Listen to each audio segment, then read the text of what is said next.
네. 예, 안녕하세요. 서울대학교 통일평화연구원의 통일학 포럼에 오신 여러분 모두 환영합니다. 저는 이번 사회를 맡은 서울대학교 정치외교학부 조동준 교수입니다. 이번 포럼에는 정미 선생님을 모셨습니다. 제가 정미 선생님을 아주 간략히 소개하도록 하겠습니다. 정미 선생님께서는 최근 들어가지고서 북한의 중산층이라는 책을 내셨어요. 이 책이 워낙 인기가 있었기 때문에 저희 통일학 포럼에서 모시게 됐습니다. 네, 정미 선생님은 현재 통일연구원 북한연구실에서 근무하고 계시고요. 지금 북한 연구와 관련돼서 오랫동안 전문성을 가지고 계신 분입니다. 정미 선생님 반갑습니다. 네, 안녕하세요. 예, 방금 소개받은 정은미입니다. 이렇게 화상으로 이제 만나게 됐는데요. 어 굉장히 많은 분들이 관심을 가져 주시고 좀 참여하고 계신 것 같습니다. 오늘 많은 기대를 갖고 이 포럼에 참가하셨을 텐데요. 좀 그 기대에 부응할 수 있는 강연을 하도록 노력하겠습니다. 예, 정미 선생님은 이번 포럼에서 북한의 중산층 부상과 사회변동이라는 제목으로 발표를 해주시는데요. 지금 준비한 자료가 있으니까 정미 선생님이 이제 준비한 자료를 가지고 먼저 발표하시고 그러고 난 다음에 질의응답을 받도록 하겠습니다. 음성으로 질문을 받지는 못하고요. 저희가 채팅창을 통해서 질문을 받을 예정이기 때문에 질문이 생각나시면 그냥 채팅창에 계속 올려주시기 바랍니다. 그리고 그중에 질문을 저희가 선별해 가지고서 선생님께 드리도록 하겠습니다. 그러면 선생님 시작해 주시기 바랍니다. 네. 방금 말씀해 주신 것처럼 오늘 포럼의 주제는 북한의 중산층의 이제 주를 이룰 거고요. 제가 이제 북한의 이 중산층에 이제 관심을 갖게 된 그 시점은 한 2015년 때부터입니다. 이제 제가 여기 서울대 통일평화연구원이 저희 전 직장입니다. 그때 제가 2007 년부터 2016 년까지 여기서 그 통일평화연구원에 근무를 했는데, 그때 이제 근무할 때 중요한 조사를 이제 설계하고 이제 참여를 했습니다. 그중에 하나가 이제 북한 사회 변동 조사라는 건데요. 그 북한 사회 변동 조사를 이제 계속 매년 해 오고 그 보고서를 내면서 이제 2011 년부터 그 조사를 하기 시작했는데, 몇 년 조사를 해 보니까 뭔가 흥미로운 변화가 그 보였습니다. 그래서 그게 인제 요 계층에 따라서 북한 사회에서 나타나고 있는 변화가 조금씩은 다르구나라는 것들을 좀 포착하게 됐고요. 제가 인제 전공이 사회학이다 보니까 북한 사회에서 시장화가 오랫동안 진행이 되면서 일반 사회에서처럼 이제 계층화가 함께 계층이 분화되고 있다. 그리고 그 계층마다 이제 나타나는 여러 가지 생활 양식의 차이, 이런 것들이 있구나라는 것을 이제 포착하게 되었습니다. 그래서 오늘 저의 발표는 북한의 사회계층 구조는 어떻게 이제 형성이 되어 있고, 그러한 기존 그 구조에서 중산층이라는 것들이 어떻게 성장하고 있는지, 그리고 지금 가장 이제 북한에서 김정은 정권 하에서 진행되고 있는 주요한 사회 변동 중 하나인 정보화 사회가 어떻게 지금 이행 과정을 겪고 있는지, 그리고 2024년 지금 현재 북한 사회가 맡고 있는 그 도전적인 과제, 이런 것들이 어떤 건지를 살펴보는 순서로 저의 발표가 되겠습니다. 먼저 북한의 사회 계층 구조를 좀 간략하게 설명해 드리겠습니다. 일반 우리 자본주의 사회와 다르게 북한은 이제 오랫동안 일당 독재 체제이면서도 굉장히 독특한 사회 계층 구조를 형성하고 있는데, 그거의 핵심은 이제 성분이라는 것을 통해서 사회 계층이 이제 강제적으로 분류가 되는 거죠, 국가 권력에 의해서. 그래서 이제 북한 주민들은 일정 시기 오랫동안 이제 주민 등록 사업을 통해서 이 계층이 이제 분류되는 그런 것들을 이제 경험하게 되는데, 이제 가장 이제 그 최근의 형태로는 이제 사회계층이 이제 세 개의 계층으로 분류됩니다. 과거에 이제 핵심 계층, 동요 계층, 적대 계층이라고 이제 불려왔는데 이제 90년도 이후부터는 이제 이름이 조금 바뀌어서 기본 군중, 복잡 군중, 적대 계급 자녀 분자 그 층으로 이렇게 분류가 됩니다. 그런데 좀 더 이제 오랫동안 쓰여왔던 용어는 핵심 동요 적대 계층이다 보니까 이제 많이 이 용어들이 일반적으로 쓰이고 있는데요.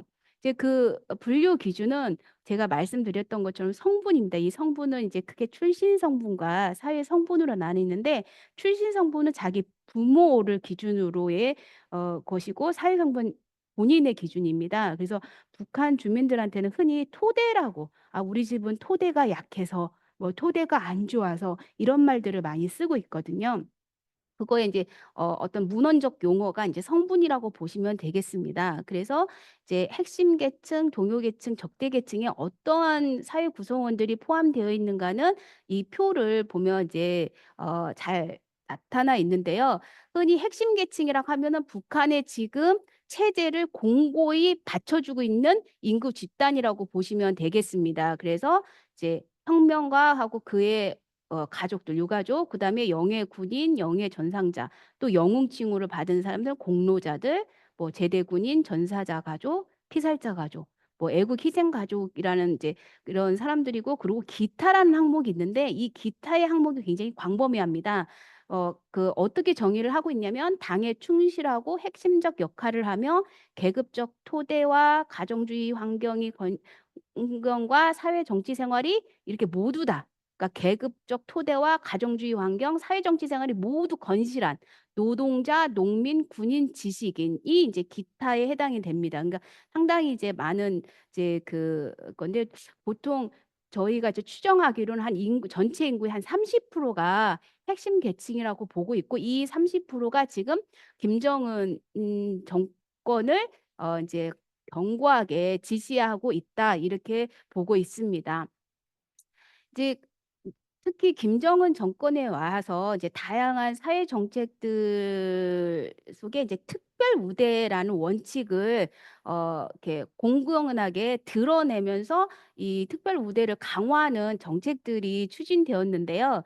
이제 이러한 것들이 이제 보면은 이제 고난 행군 시기를 거치면서 이제 그 정권의 보훈 역량이 상당히 이제 저하됩니다. 아무래도 국가 재정이 이제 열악해지다 보니까 보훈의 할 수 있는 역량도 저하되는데, 그러다 보니까 핵심 계층들의 처우가 열악해지게 되는 거죠.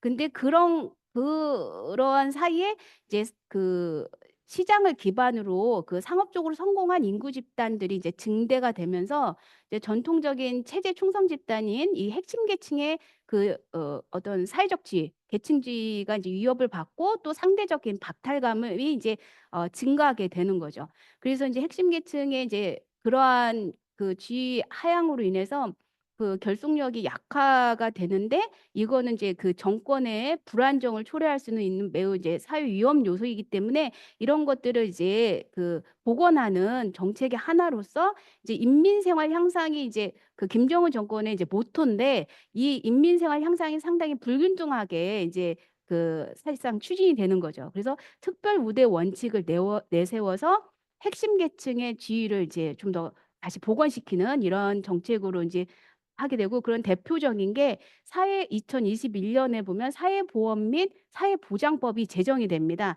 물론 이제 그 이전에 사회보험법도 있었고 사회보장법도 있었는데, 이걸 둘이 합치면서 다시 입법을 하게 되는데, 별도의 장으로 특별 우대 장이 구성이 됩니다. 그런데 특별 우대 규정들을 살펴보면 그것들이 대체로 핵심 계층에게 우대하는 여러 가지 갖가지 굉장히 구체적인 사회 정책, 복지 정책들 항목이 이제 이렇게 명시되어 있습니다.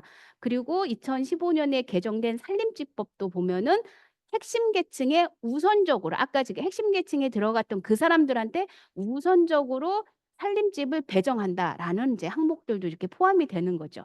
그렇게 하면서 이제 어떤 계층이 분화되고 인해서 생기는 사회적 불안정성, 이런 것들을 또 이렇게 최소화하려고 하는 그런 조치들을 취하고 있고요. 2019년에 그 리디거 프랑크라는 사람이 북한 여행이라는 그 책을 이제 내는데요. 거기 보면은 이 사람이 이제 1990년대 초에 김일성 종합대학에서 이제 공부를 합니다. 그리고 30년 가까이 북한을 이제 수십 차례 이제 오가면서 북한 사회의 변화를 이렇게 관찰을 해 온 사람인데, 이분이 이제 그런 것들을 그 북한 여행이란 책에 이제 다 잘 담고 있는데, 이 여기에서 이제 제가 주목된 부분이, 이 사람 이 그 프랑크라는 분도 북한 사회가 이전과 다르게 굉장히 이제 주민들이 이제 휴대전화를 갖고 있고 영화나 TV 시청이 많아지고 한류 소비가 늘어나고 막 외식하는 사람도 많고 여러 가지 쇼핑이나 레저 오락 그런 활동들을 많이 하고, 그런 영역에서 높아진 이 구매력에 대해서 주목을 합니다. 그래서 이러한 데서 새로운 욕망이 북한 사회의 다양화를 이끌어 가고 있다라는 이런 부분들을 이제 포착하는데, 저도 인제 상당히 흥미롭게 봤고요. 그러면서 이런 것들을 좀 이렇게 한번 본격적으로 제가, 그리고 북한 사회 변동 조사를 통해서 여러 데이터도 이제 접할 수 있었기 때문에, 이런 것들을 좀 실증적으로 한번 보여줘야겠다 해서 제가 한 2년 전에 통일연구원에 있으면서 북한 중상층에 대해서 이제 본격적으로 연구를 해서 이제 보고서를 냈던 것입니다. 그래서 중산층의 그 성장 배경을 보면은 이제 제일 먼저 시장이 발달하고, 그러면서 이제 무역과 비공식 결제 경제가 활성화되면서 이제 그걸 기반으로 흔히 돈주라고 부르는 상업 자본가가 이제 많이 이제 탄생하고 성장하게 됩니다. 그리고 사회 전반적으로 이제 소득이 증가하면서 구매력이 인제 높아지고, 그리고 소비 지상도 상당히 이제 활성화가 되죠. 근데 이거는 이제 어떻게 보면 그 공적 영역과 사적 영역이 함께 이제 만들어내는 변화라면은, 이제 그 공적인 영역에서 정책적으로 그 경제 개혁의 한 일환으로 기업 사회주의 기업 책임 관리제라는 경제 개혁을 이제 김정은 정권에서 인제 초기부터 이런 경제 개혁을 하는데, 이거에 이제 중요한 항목 그 변화 중에 하나가 뭐냐면 그 기업소법이라고 있습니다. 그 기업소법을 개정하는데, 여기에 중요한 게 재정관리권과 노력조절권. 이 노력이라는 건 그 인력을 얘기하는 거거든요. 노력조절권을 이제 그 기업에게 인정을 해 주고 어 어떤 자율권을 일정 부분 이제 허용을 하는 거죠. 그래서 재정관리권을 보면은 중요한 게 기업소가 부족한 경영 자금을 주민들에게 있는 잉여 자금을 동원할 수 있게 허용을 해 주는 겁니다. 그러면서 이 영역 이 어 법의 이제 허용을 활용해서 민간에 있는 상업 자본이 기업소 경영에 이제 참여하게 되는 거죠. 그러면서 인제 점점 더 많은 이제 그 상업 자본들이 이제 축적하는 기회가 형성이 되고, 두 번째로 노력 조절권을 아까 이제 갖게 됐다고 했는데, 이 노력, 그러니까 기업소가 보유하고 있는 종업원들, 이제 북한에서는 그 직원을 종업원이라고 부르는데, 종업원들의 일부 잉여 종업원들을 어 밖으로 내보내서 그들이 인제 그 비공식 경제 활동을 하고 일정한 수익금을 그 원소속인 기업소에 이렇게 내게 하면서 인제 그런 것들을 기업을 경영하는 방식들이 인제 생겼는데, 흔히 인제 이러한 어 영 노동자를 83 노동자라고 부릅니다. 이 83 노동자가 이제 대거 양산이 되고, 그러면서 그 83 노동자들의 중에서도 인제 상업적으로 성공한 인제 그런 중산층이 형성되게 된 게 됩니다. 그리고 세 번째로 어 김정은 정권이 이제 출범하고 나서 이제 인민 생활 향상을 이제 국정 목표로 삼았는데, 2016년 7차 당대회 때 주요한 그 목표 중에 하나로 사회주의 문명국 건설이라는 목표를 제시합니다. 그러면서 이제 주요 내용을 보면은 교육, 보건, 체육, 예술 이런 영역의 발전, 현대화뿐만 아니라 이런 것들 사회에서도 현대적인 문화 시설을 굉장히 많이 확충하는 이제 이런 정책을 취합니다. 그러다 보니까 인제 문화 소비, 시장이 이제 굉장히 급성장하는 계기가 이제 이루어집니다. 그 네 번째 이제 요소로는 우리가 흔히 전문직이라고 하는 이 인텔리 집단들이 사실상 그 배급제가 거의 실질 소득이 되지 못하는 배급제로 이제 살아가게 되는데, 이들이 이제 생계가 어렵다 보니까 공식 직장 외에 비공식 경제 활동을 병행하는 이제 병행하게 됩니다. 그러면서 이제 이들이 이제 중산층으로 성장하게 되는 그게 되고요. 그다음에 이런 여러 가지 변화를 통해서 권력과 시장이 이제 연합함으로써 새로운 이제 사회의 후원체제가 광범위하게 형성되는 이러한 이제 사회 재구조화의 과정을 겪게 된 것입니다.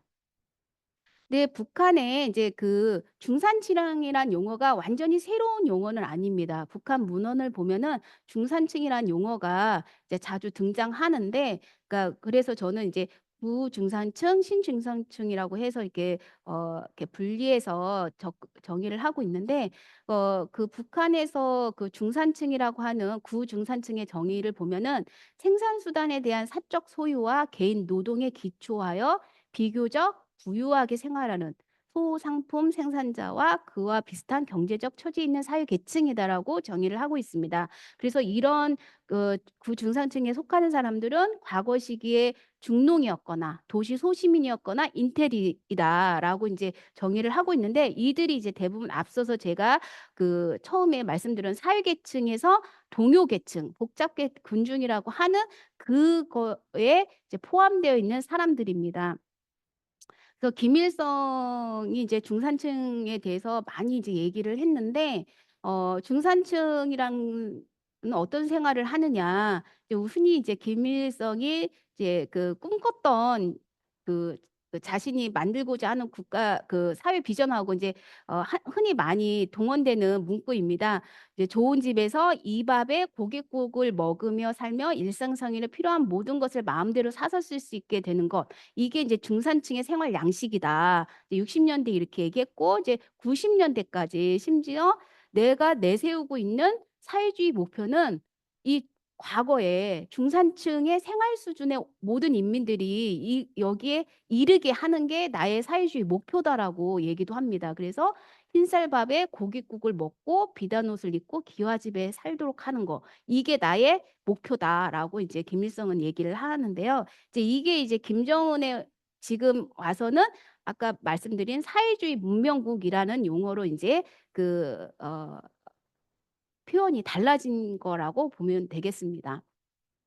그래서 지금 북한의 새로운 중산층은 크게 이제 세 가지 유형으로 이제 나뉠 수 있는데요. 그래서 제가 이제 임의대로 권력형 중산층과 전문가형 중산층, 상업형 중산층으로 이제 이렇게 분류를 했습니다. 그래서 권력형 중산층이란 거는 대부분 이제 당이나 행정이나 군 이런 공적 영역에서 중하위급 간부들, 그래서 자신들의 이런 공적 지위를 활용하고 대부분의 소득의 원은 뇌물을 받은, 그래서 뇌물을 통해서 부를 축적하는 이런 중산층이라고 볼 수 있고요. 전문가형 중산층은 흔히 우리 얘기가 하는 전문직, 의사, 교원, 교수, 뭐 연구사, 기술자 하는 이런 전문직에 종사하는 사람들이 공식 자기의 직장을 가지면서 비공식 경제 활동을 겸업하는 이제 이러한 거를 통해서 이제 부를 또 축적하는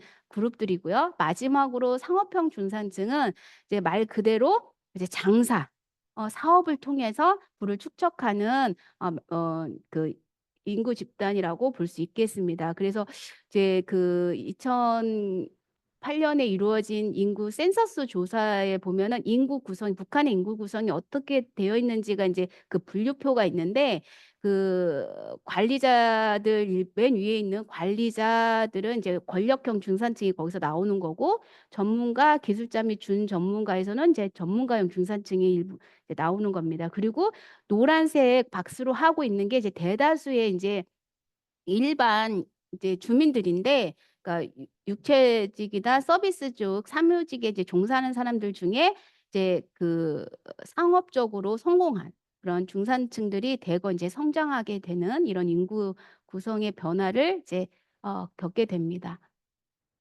이제 그 정리를 해 보면 그러면은 지금 북한의 신중산층의 특징은 일단 첫 번째 공식 직업으로 획득한 소득이 이제 불충분하기 때문에 추가적인 이제 소득 경제 활동을 한다는 것입니다. 그래서 이제 그 가구의 그 이원적인 소득 구조를 이제 만들게 되는 거죠. 그리고 복수의 그 경제 활동을 병행하다 보니까 계급 안에서의 어떤 모순적인 위치에 인제 놓이게 되는 그런 특징이 있습니다. 가령 예를 들어서 공식적인 직업에서는 자기가 어떤 생산수단이나 노동력에 대한 그 통제권이 없지만 비공식 경제 활동에서는 이제 자본이나 노동력이나 의사결정에서 자기가 통제권을 갖는 이러한 이제 그 복수의 계급적 지위를 갖는 이런 특징이 보이고요. 그리고 이 계층을 지위를 획득하고 유지하는데 비공식적인 연결망이 매우 중요한 자원으로 인제 활용되고 있다는 겁니다. 이제 여기서 인제 흔히 이제 부정부패, 뭐 뇌물수수 이런 것들이 많이 이루어지는 거죠. 그리고 인제 북한적 특성은 이제 출신 성분이라는 이런 특수 형태의 정치 자본이 어떤 사회적 이동을 제약하는, 그런데 아까 제가 세 가지 유형 분류를 했었는데 중산층을, 그중에 이제 권력형 중산층은 토대가 좋기 때문에 상층으로 이동할 수 있는 이제 가능성이 항상 열려 있습니다. 하지만 전문가형 중산층과 상업형 중산층은 토대가 나쁘기 때문에 이제 상층으로는 이제 올라갈 수 없는 그런 장벽이, 사회적 장벽이 이제 존재하는 거죠. 그리고 마지막으로 우리가 이제 북한 사회의 변화에서 눈여겨봐야 할 거는 이제 이 사회 그 북한의 어떤 경제적인 자원이든 사회적 자원이든 이런 배분을 둘러싸고 구중산층과 신중산층 간의 갈등이 있다. 이런 갈등이 이제 어떤 식으로 이제 변화를 겪느냐에 따라서 정책도 변할 수 있고 북한 사회의 구조적인 변화도 겪을 수 있다라고 이제 보고 있습니다. 그래서 북한 중산층의 좀 그 경제적 지표를 좀 보면 소득 수준은 우리가 이제 여러 그 좀 데이터를 가지고 이제 그 추정을 해 보면은 4인 가족의 연소득이 한 650 에서 1,752 달러 수준에가 인제 북한이 중산층에 해당이 되고, 저희 그 여기 서울대 통일평화연구원에서 매년 이제 북한 사회 변동 조사를 했을 때 그런 것들에서 인제 그 추산을 한 거고요. 또 북한 이탈 주민 다른 조사들도 이렇게 같이 종합적으로 보면은 4인 가족 기준으로 월 평균 한 100 달러 정도의 가계 지출을 하면 이제 중산층으로, 이거는 인제 어느 정도 그 주관적인 계층인 거죠. 이렇게 여기고 있다라고 보고 있고, 가계 지출 구조에서 특이점을 보면은 이제 일반 사회에서 보는 것처럼 소득 계층이 높을수록 식비 지출을 이제 감소하고 이제 잉여 자금을 저축하는 이런 비중이 늘어나는 그 특징을 보입니다. 그래서 여기 표를 보면은 이제 그 하층과 비교해서 식비는 상당히 이제 낮죠. 그렇지만 이제 상층에 비해서는 약간 높고, 그다음에 그 의복비 같은 경우도 이제 상층과 중층이 이제 거의 비슷한 수준이고, 하층은 이제 저축을 거의 못 하는데 상층과 마찬가지 중층도 상당히 이제 그 저축을 하는 이런 그 가계 지출 구조를 우리가 관찰할 수 있습니다. 그리고 이제 북한의 이제 중산층이 가지고 있는 이제 자산, 이것들을 이제 주목할 필요가 있는데, 이거는 이제 이 여기 우리 그 통일평화연구원에서 하는 조사에서도 이제 그 관련된 자산을 이제 파악하려고 하는 지표가 들어가 있지만, 2017 년에 이제 유니세프가 북한에 직접 들어가서 현지 조사를 통해서 그 자산 지표를 이제 포함을 시킨 조사를 하고, 그 결과가 이제 MICS라고 하는 다중 그 군집 다중 지표 군집 조사라는 그 보고서가 있습니다. 거기에 이제 상당히 이전과 다르게 많은 사회적 지표가 들어가 있는데, 그때 이제 처음 들어가 2017년 보고서에 들어간 게 바로 이제 자산 지표입니다. 그래서 자산 지표를 통해서 북한이 이제 상당히 어느 정도 자산에 따라 그 소득에 따라, 자산과 소득에 따라 이제 그 계층이 이렇게 그룹핑 됐다라는 거를 그때 이제 처음 어떻게 보면 이제 그 실려 있는 자료가 이제 발표가 된 건데요. 이 자산을 그 추정할 때 주요하게 그 쓰는 뭐죠? 보는 지표 그 뭐냐 그 항목이 뭐냐면 그 주거, 주택이죠. 주택하고 그 주택 안에 보유하고 있는 전기 제품을 얼마나 많이 가지고 있는, 그러니까 내구재를 이제 가지고 하는데, 이 내구재가 이제 점점 이제 보유율이 이제 상승하는 추세인데, 그게 가능한 이유가 이제 북한이 가장 이제 그 인프라 측면에서 힘들어하는 것 중에 하나가 이제 전력 부족입니다. 그래서 대부분의 전력을 산업에 이렇게 쓰이고 있기 때문에 사실 그 가정에 조달하는 전기가 상당히 부족한데, 이것들을 이 불편함을 이제 자체적으로 가구가 알아서 이제 조달하는 방법을 이제 방식으로 발전해 오고 있습니다. 그 대표적인 게 태양광 패널을 집집마다 설치를 하는 거죠. 그래서 저희 그 서울대 통평원의 조사 자료에서도 70 조사 그 응답자 중에 전체 응답자 중에 70%가 넘는 그 가구들이 두 개 살 때 다 집에 태양광 패널을 설치했었다라고 응답을 할 정도로 상당히 광범위하게 그 자가 그 전기 조달 방법들을 확보하고 있고, 그걸로 이제 전기 제품을 보유하는 그 율도 늘어나고 있는 겁니다. 그래서 이 내구재 보유 때문에 이제 상층과 중층 간의 격차가 이제 점차 좁혀지는 추세입니다. 그리고 이제 항목별로 이제 보면은 이제 냉장고, 컴퓨터, 휴대전화, 오토바이 같은 것들이 상층과 중층 간의 격차가 조금 더 뚜렷하게 나타나고, 나머지 뭐 TV나 전기밥솥, 집전화, 자전거, 뭐 이런 것들은 이제 대중적 보급이 됐기 때문에 계층 간 보유율이 차이가 거의 없는 것으로 나타나고 있습니다. 좀 더 자세한 내용은 보고서 나중에 뭐 그 업로드 될 보고 이 발표 자료를 좀 참조해 주시고요. 통일부가 올해 2월에 북한 경제 사회 실태 인식 보고서라는 것을 이제 발표를 했고, 그 통일부 사이트에 가면 누구나 다 다운로드 받을 수 있습니다. 이게 이제 통일부가 지난 10년 동안 이제 그 북한 이탈 주민들의 전수조사를 매년 실시해 왔고, 그것들을 그 종합하여 내놓은 보고서입니다. 그래서 상당히 이제 그 우리 국내에서 생성된 자료 중에 나름대로 이제 신뢰도가 높은 자료인데요. 여기에 보면은 자체 전기 공급 방식의 변화를 보면은 김정은 정권의 시작된 2011년 이후에 태양광과 그 충전용 축전지의 보유율이 상당히 높은 거를 알 수 있습니다. 이 그래프에서 노란색과 붉은색 부분이 태양광과 축전지인데, 이게 같이 가는 겁니다. 그러니까 태양광에서 그 빚을 하면 집전을 하는 축전지가 필요하거든요. 그것들을 이제 집집마다 가고 있고, 이런 게 태양광이 없는 사람들, 축전지가 없는 사람은 옆집에서 이거 내 거 뭐 충전 좀 해줘 해가지고 이제 가져오기도 하고, 이제 그렇게 이제 서로 이렇게 마을 주민들이 전력을 공유하기도 합니다. 이렇게 이제 가구의 전기 공급 방식이 이렇게 개량적으로도 어느 정도는 파악이 되고 있는 상황입니다. 그리고 이제 앞서서 제가 이제 김정은이 이제 지향하는 사회주의 문명국이라는 게 어떤 모습이냐라는 걸, 이제 북한이 항상 이제 이제 재정이 열악하기 때문에 그것들을 빨리 실천할 수는 없지만, 항상 이제 본보기를 만들어서 이렇게 주민들한테 이제 선전하고 있거든요. 이렇게 내가 가려고 하는 그 방향은 이거야 하면서, 이제 그 사회주의 문명국의 이제 본보기 하나로 삼지연시를 이제 만드는데요. 그래서 이제 뭐 이 삼지연실을 이렇게 만드는데 국가 재정이 부족하기 때문에 전국의 주민들의 그 주머니를 많이 털었습니다. 그래서 오랫동안 사실 북한 이탈 주민들 그 인터뷰를 해보면은 그 지원 사업 명목으로 이제 세후 부담이라고 하죠. 그 일종의 이제 준조세인데, 삼지연식 뿌리는 사업에 돈을 엄청 많이 냈습니다. 이제 그 결과로 만들어진 그 삼지연시라고 보면 되겠습니다. 이게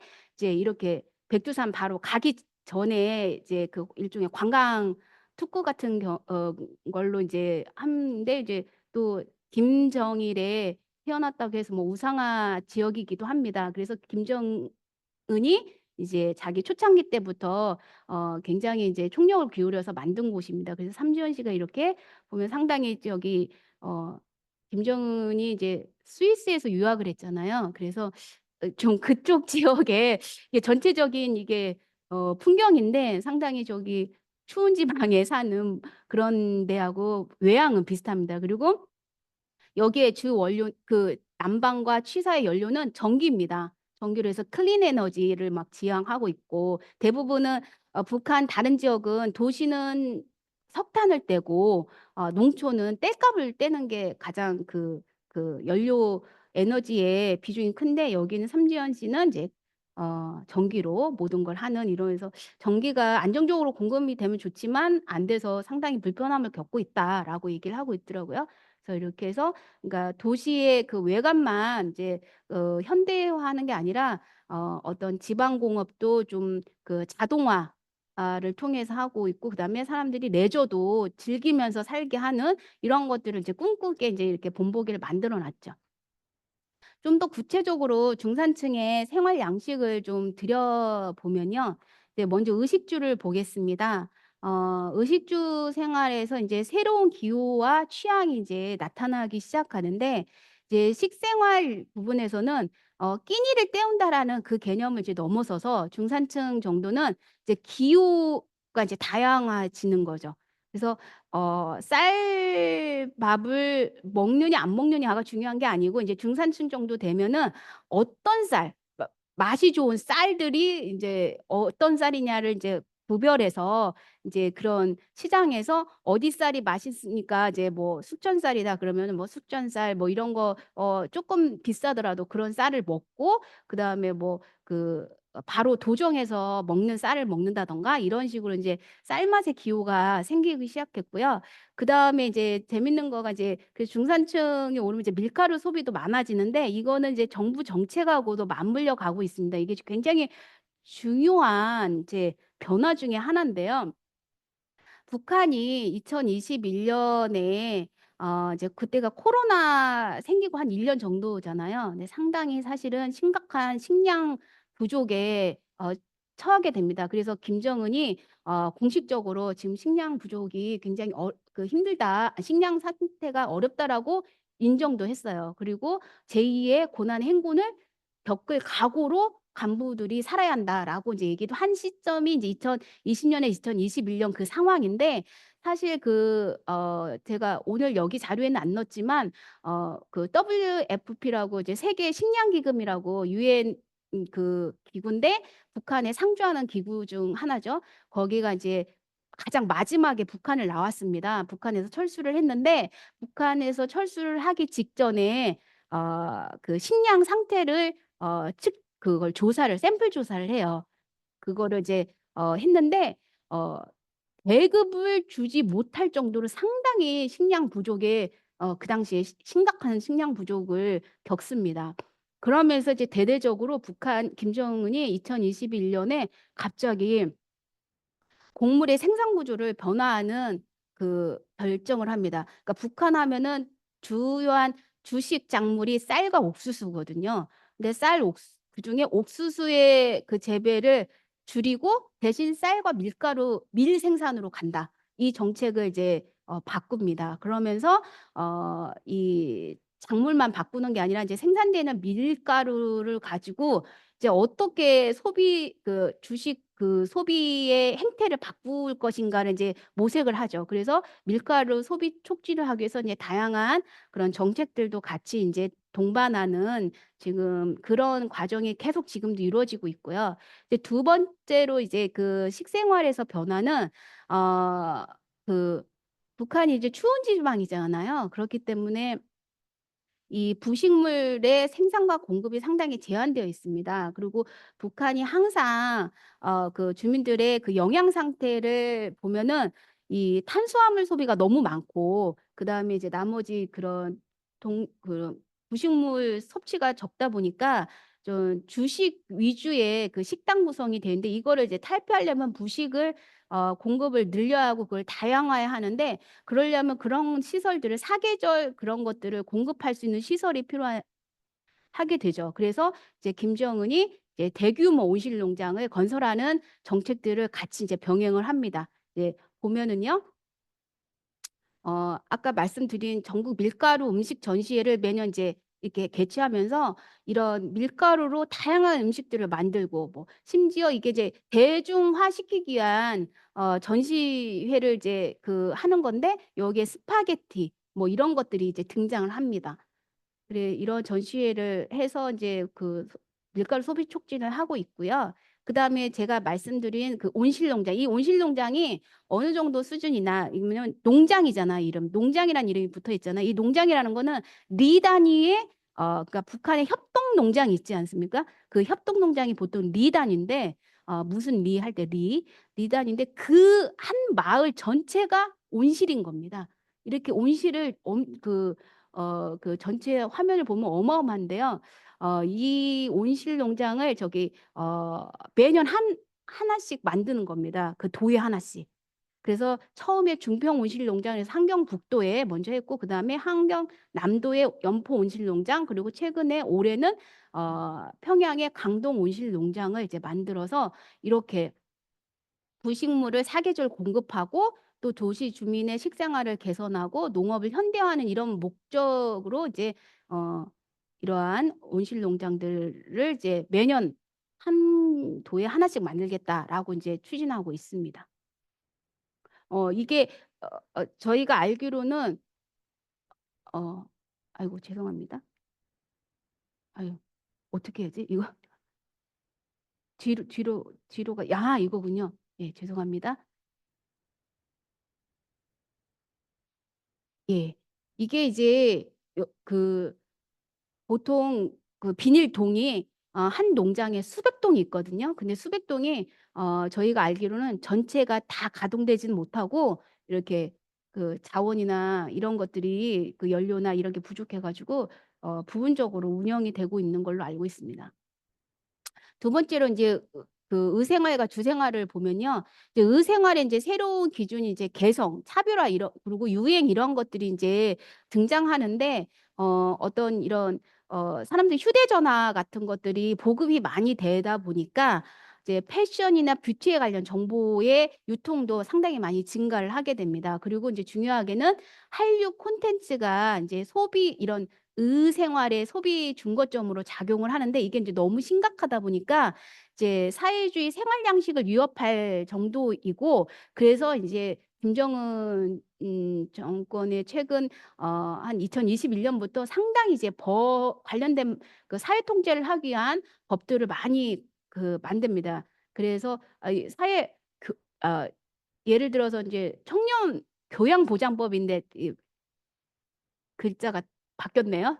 예, 청년교양보장법입니다. 제41 조를 보면 청년들이 하지 말아야 할 사항이라는 항목이 아예 정해져 있습니다. 그중에 이제 여러 항목들이 굉장히 구체적으로 명시되어 있는데 거기에 14 항목을 보면은 우리식이 아닌 이색적인 옷차림과 몸단장, 결혼식을 하면서 사회의 건전한 분위기를 흐려놓는 행위 이런 걸 하면 이제 처벌을 받는다라는 게 이제 이런 그 교양법에도 있고 이거 외에도 뭐 많이 들어보셨겠지만 반동사상 문화배격법에도 이제 여러 가지 그 한류 소비에 대한 것들을 이제 처벌하기 위한 그런 법적 그런 것들이 이제 많이 강화되게 되는 거죠.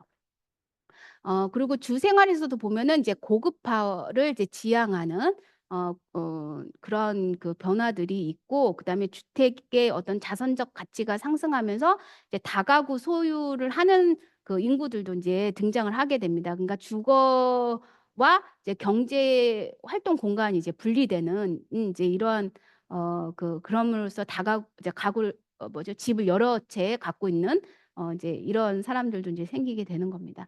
네, 김정은 정권에서 인제 소비품을 국산화하기 위한 정책들이 굉장히 이제 많이 강조가 되고 있는데 이런 걸 그 포스터도 매년 관련된 포스터가 나오고 있거든요. 근데 포스터를 보면은 '아 북한에서 어떤 품목의 국산화를 에 주력하고 있구나.'라는 것들을 잘 이 포스터를 통해서 볼 수가 있습니다.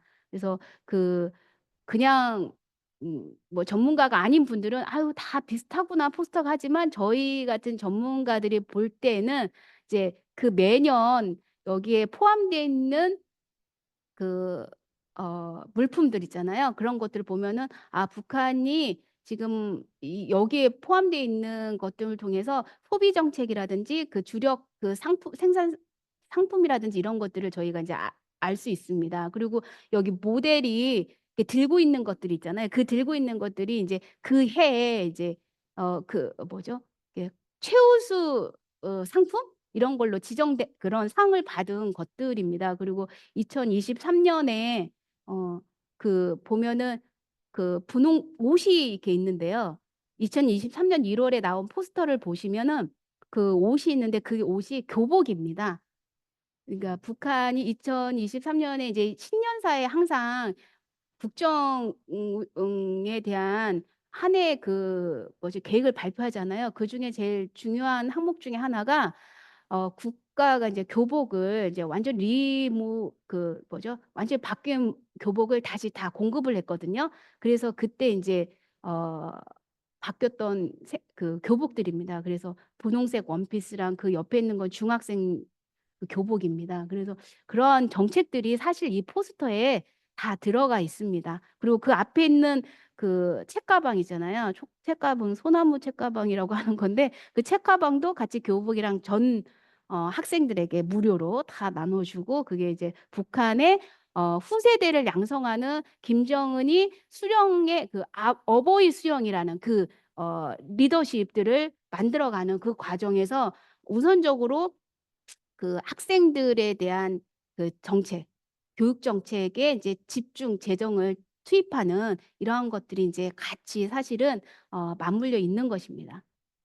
그래서 인제 굉장히 2023년 올해도 인제 그 여러 가지 상품들을 이제 만들어서 뭐 봄철, 가을철 이렇게 나뉘어 가지고 여러 가지 이제 옷이라든지 상품이라든지 경공업품을 대규모로 인제 전시하고 박람회하고 뭐 이런 것들을 계속해서 이렇게 개최해서 소비를 촉진하고 국산화의 정책을 선전하는 그런 장으로 활용하고 있습니다.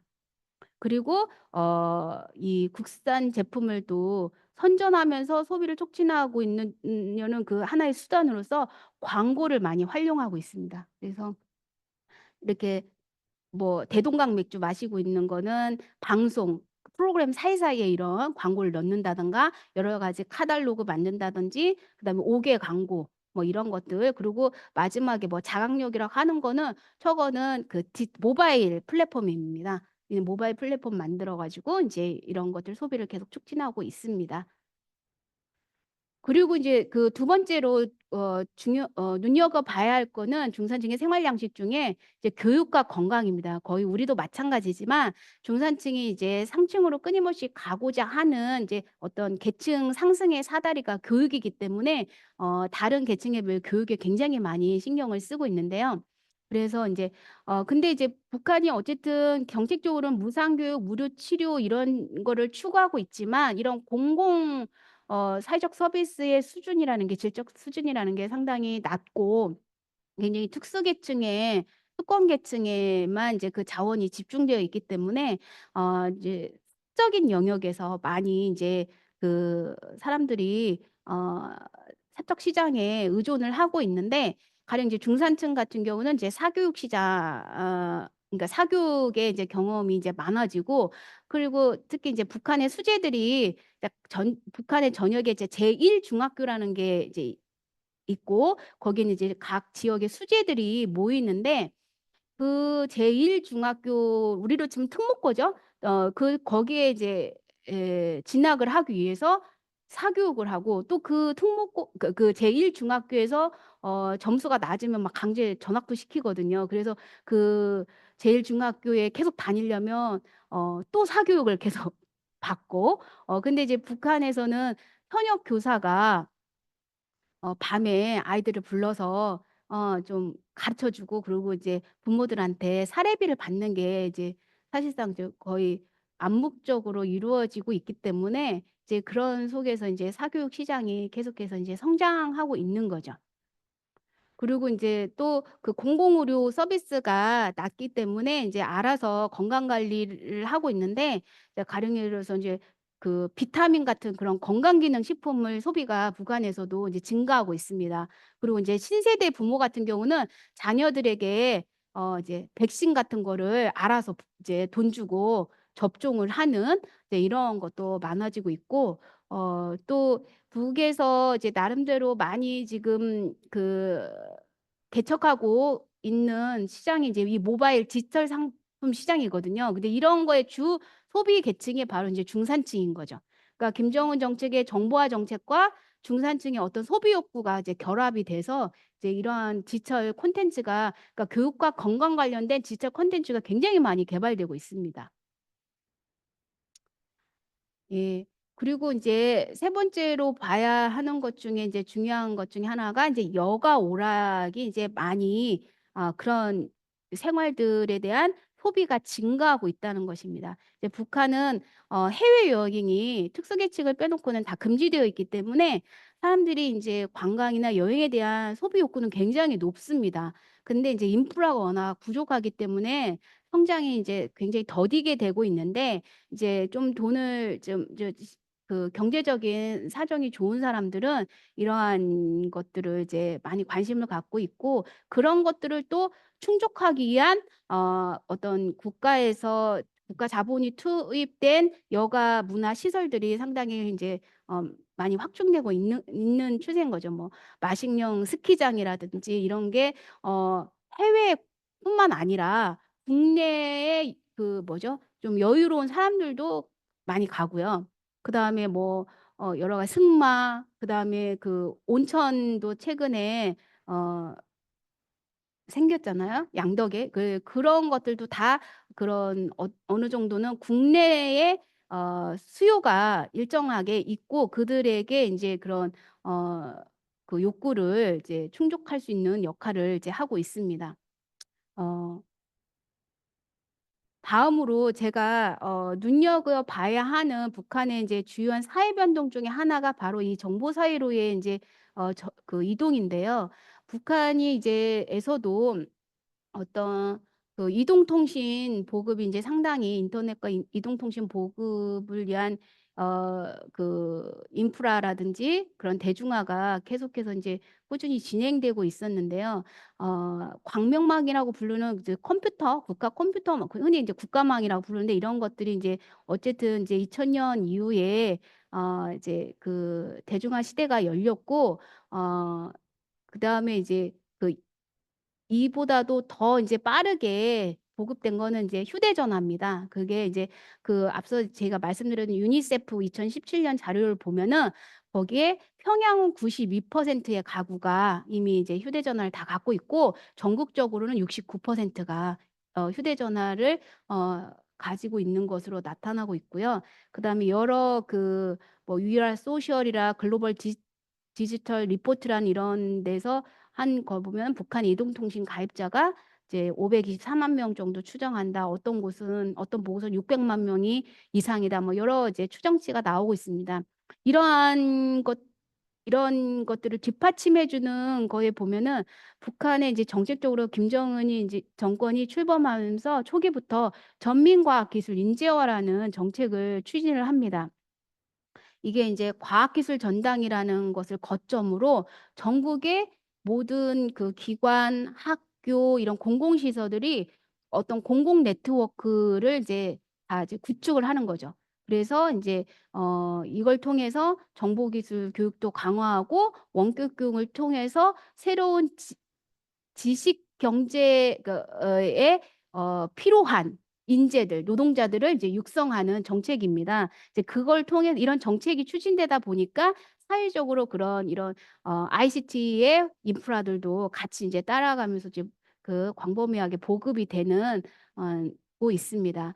그래서 그 앞서서 말씀드린 통일부의 그 경제사회 실태 인식 보고서를 보면은 그 마지막 그 오른쪽에 마지막 그래프를 보면은요. 그게 인제 김정은 정권이 이제 후반 시기인데, 그 이동통신의 그 뭐죠? 그 현황을 보면은 노란색 그게 TV고, 녹색이 휴대전화고, 그다음에 파란색이 일반 전화고, 그 빨간색이 CD, DVD 이런 것들입니다. 근데 이제 북한 같은 경우는 재밌는 게 휴대전화, 그러니까 이동전화하고 일반 유선전화가 같이 증가하는 모습을 보입니다. 우리는 지금 그 휴대전화가 생기면서 집에 있는 유선전화가 다 거의 다 사라졌잖아요. 근데 북한은 일단 이동전화가 좀 도심에는 잘 터지는데 도심 바깥으로 가면은 수신 발신이 잘 안 돼요. 그런 이제 인프라의 한계 문제도 있고, 그다음에 장사하는 사람 그 요금이 비싸다 보니까 이제 그 유선 전환 요금이 싸거든요. 그래서 이제 장사를 하든 좀 집에 여유가 생기면 이 유선 전화랑 휴대 전화를 다 같이 갖는 게 추세입니다. 그래서 특이하게 일반 전화와 휴대 전화가 같이 동반 증가하고 있는 이러한 특징을 보입니다. 그래서 이렇게 이제 대중화가 되게 된 데는 정부의 정부화 정책 추진이 있고, 두 번째는 사적으로 경제 활동을 하려고 하다 보니까 휴대전화가 굉장히 중요한 매개 수단이 되기 때문에 이제 수요가 늘어나는 거고요. 또 문화 소비라든지 과시 소비도 증가하면서 이런 김정은 정권에 들어서서 정보이동통신의 대중화 시대를 맞고 있습니다. 그런데 인제 항상 장밋빛만은 아니고요. 어 여러 인제 한계점이 있는데, 그러니까 가령 이제 그러니까 각 자기 집에서 네트워크에 접근하는 것이 매우 제한적입니다. 그러니까 인터넷이 아니라 인트라넷조차도 그런 지금 상황인데, 그 유니세프의 조사에 의하면 개별 집에서 자기 집에서 인트라넷을 연결할 수 있는 게 어느 정도냐라고 했는데 전국적으로는 1.4% 밖에 안 됩니다. 거의 없는 거나 마찬가지입니다.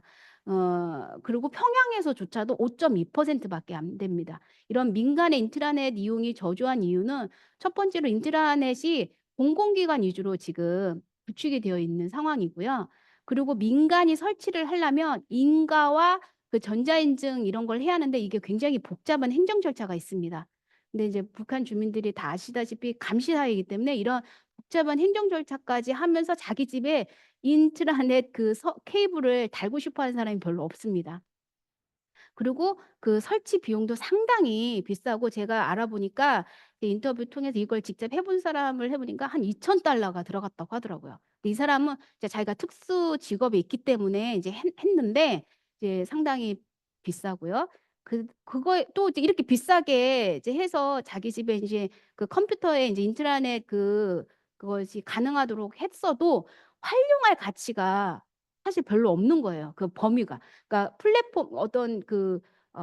플랫폼이 발달되어 있지 않고, 또 직업적 연계성이 사실 컴퓨터를 반드시 해야만 가능한 직업이 사실상 별로 없고, 그다음에 또 활용 능력도 좀 크게 뭐 발달하지 않았고, 또 아까 말씀드린 대로 감시 사회다 보니까 이런 것들이 이제 저조한 편입니다. 어 그러다 보니까 인제 인터넷 사용 그런 것 인트라넷보다는 이제 휴대전화를 중심으로 어떤 개별 소비 유형으로 인제 모바일 앱 시장이 상당히 발달되어 있다는 인제 이런 특징을 보입니다. 실제로 인제 한번 조사를 해 보니까 "인터넷 사용을 해본 적이 있느냐?"라고 했을 때 보면은 1.3%, 아까 유니세프 조사랑 거의 비슷하죠. 우리나라에 들어와 있는 북한 이탈 주민을 대상으로 한 전수조사와 실제 유니세프가 북한 지역에서 실시한 그 조사랑 거의 유사합니다. 거의 이제 일반 주민들은 그런 경험을 하지 못하고 있고요. 이렇게 이제 낮은 이유는 이제 외부 정보 유배에 따른 정권의 그 위협 의식이 엄청나게 큽니다.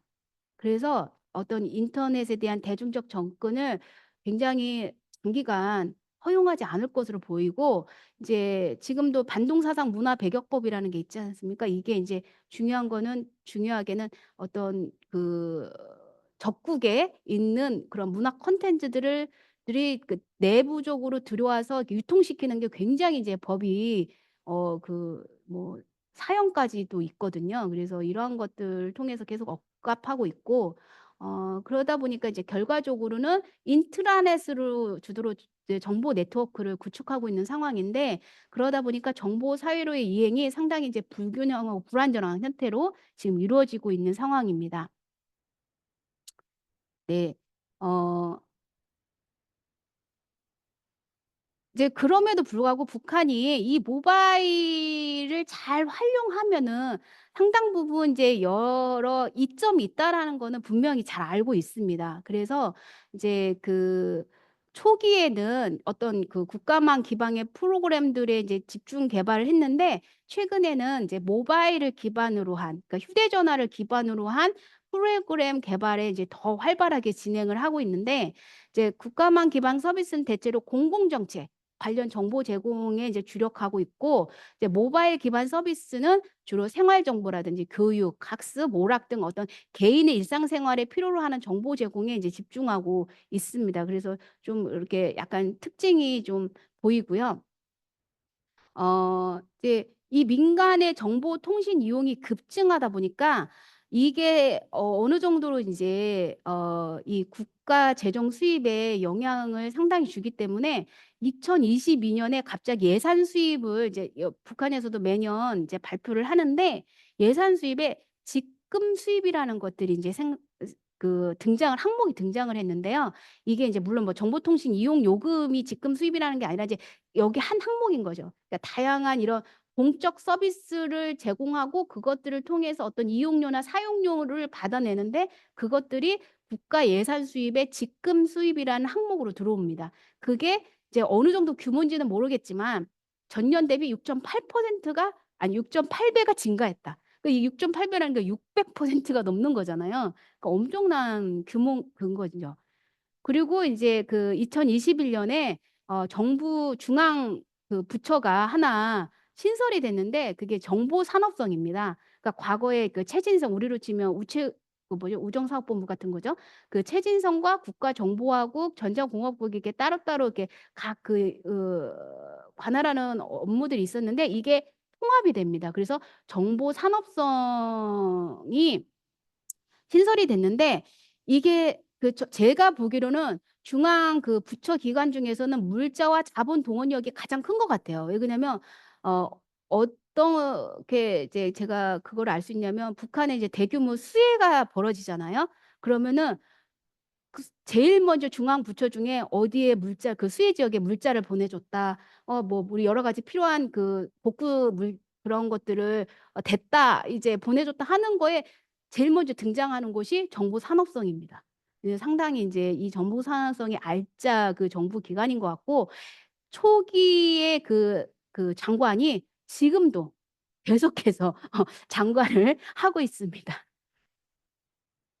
그다음에 이제 북한도 어떤 이제 우리도 지금 오프라인의 상점들이 굉장히 불황이잖아요. 하지만 온라인의 그 상품 거래가 상당히 활발하고 이제 대부분을 차지하고 있는 것처럼 북한도 사실 이제 이런 전자상거래를 활성화하려고 하는 그런 노력들을 지금 하고 있습니다. 그 북한에서는 이제 전자상업봉사체계 또는 전자상점이라고 부르고 있는데 2015년에 옥류라는 거를 이제 그 전자상점을 첫 개설을 했는데 여기에 이제 다양한 일상용품, 가방, 화장품, 식품, 뭐 전자등, 의약품 다양하게 이제 품목을 이제 그 다 취급하고 있는데요.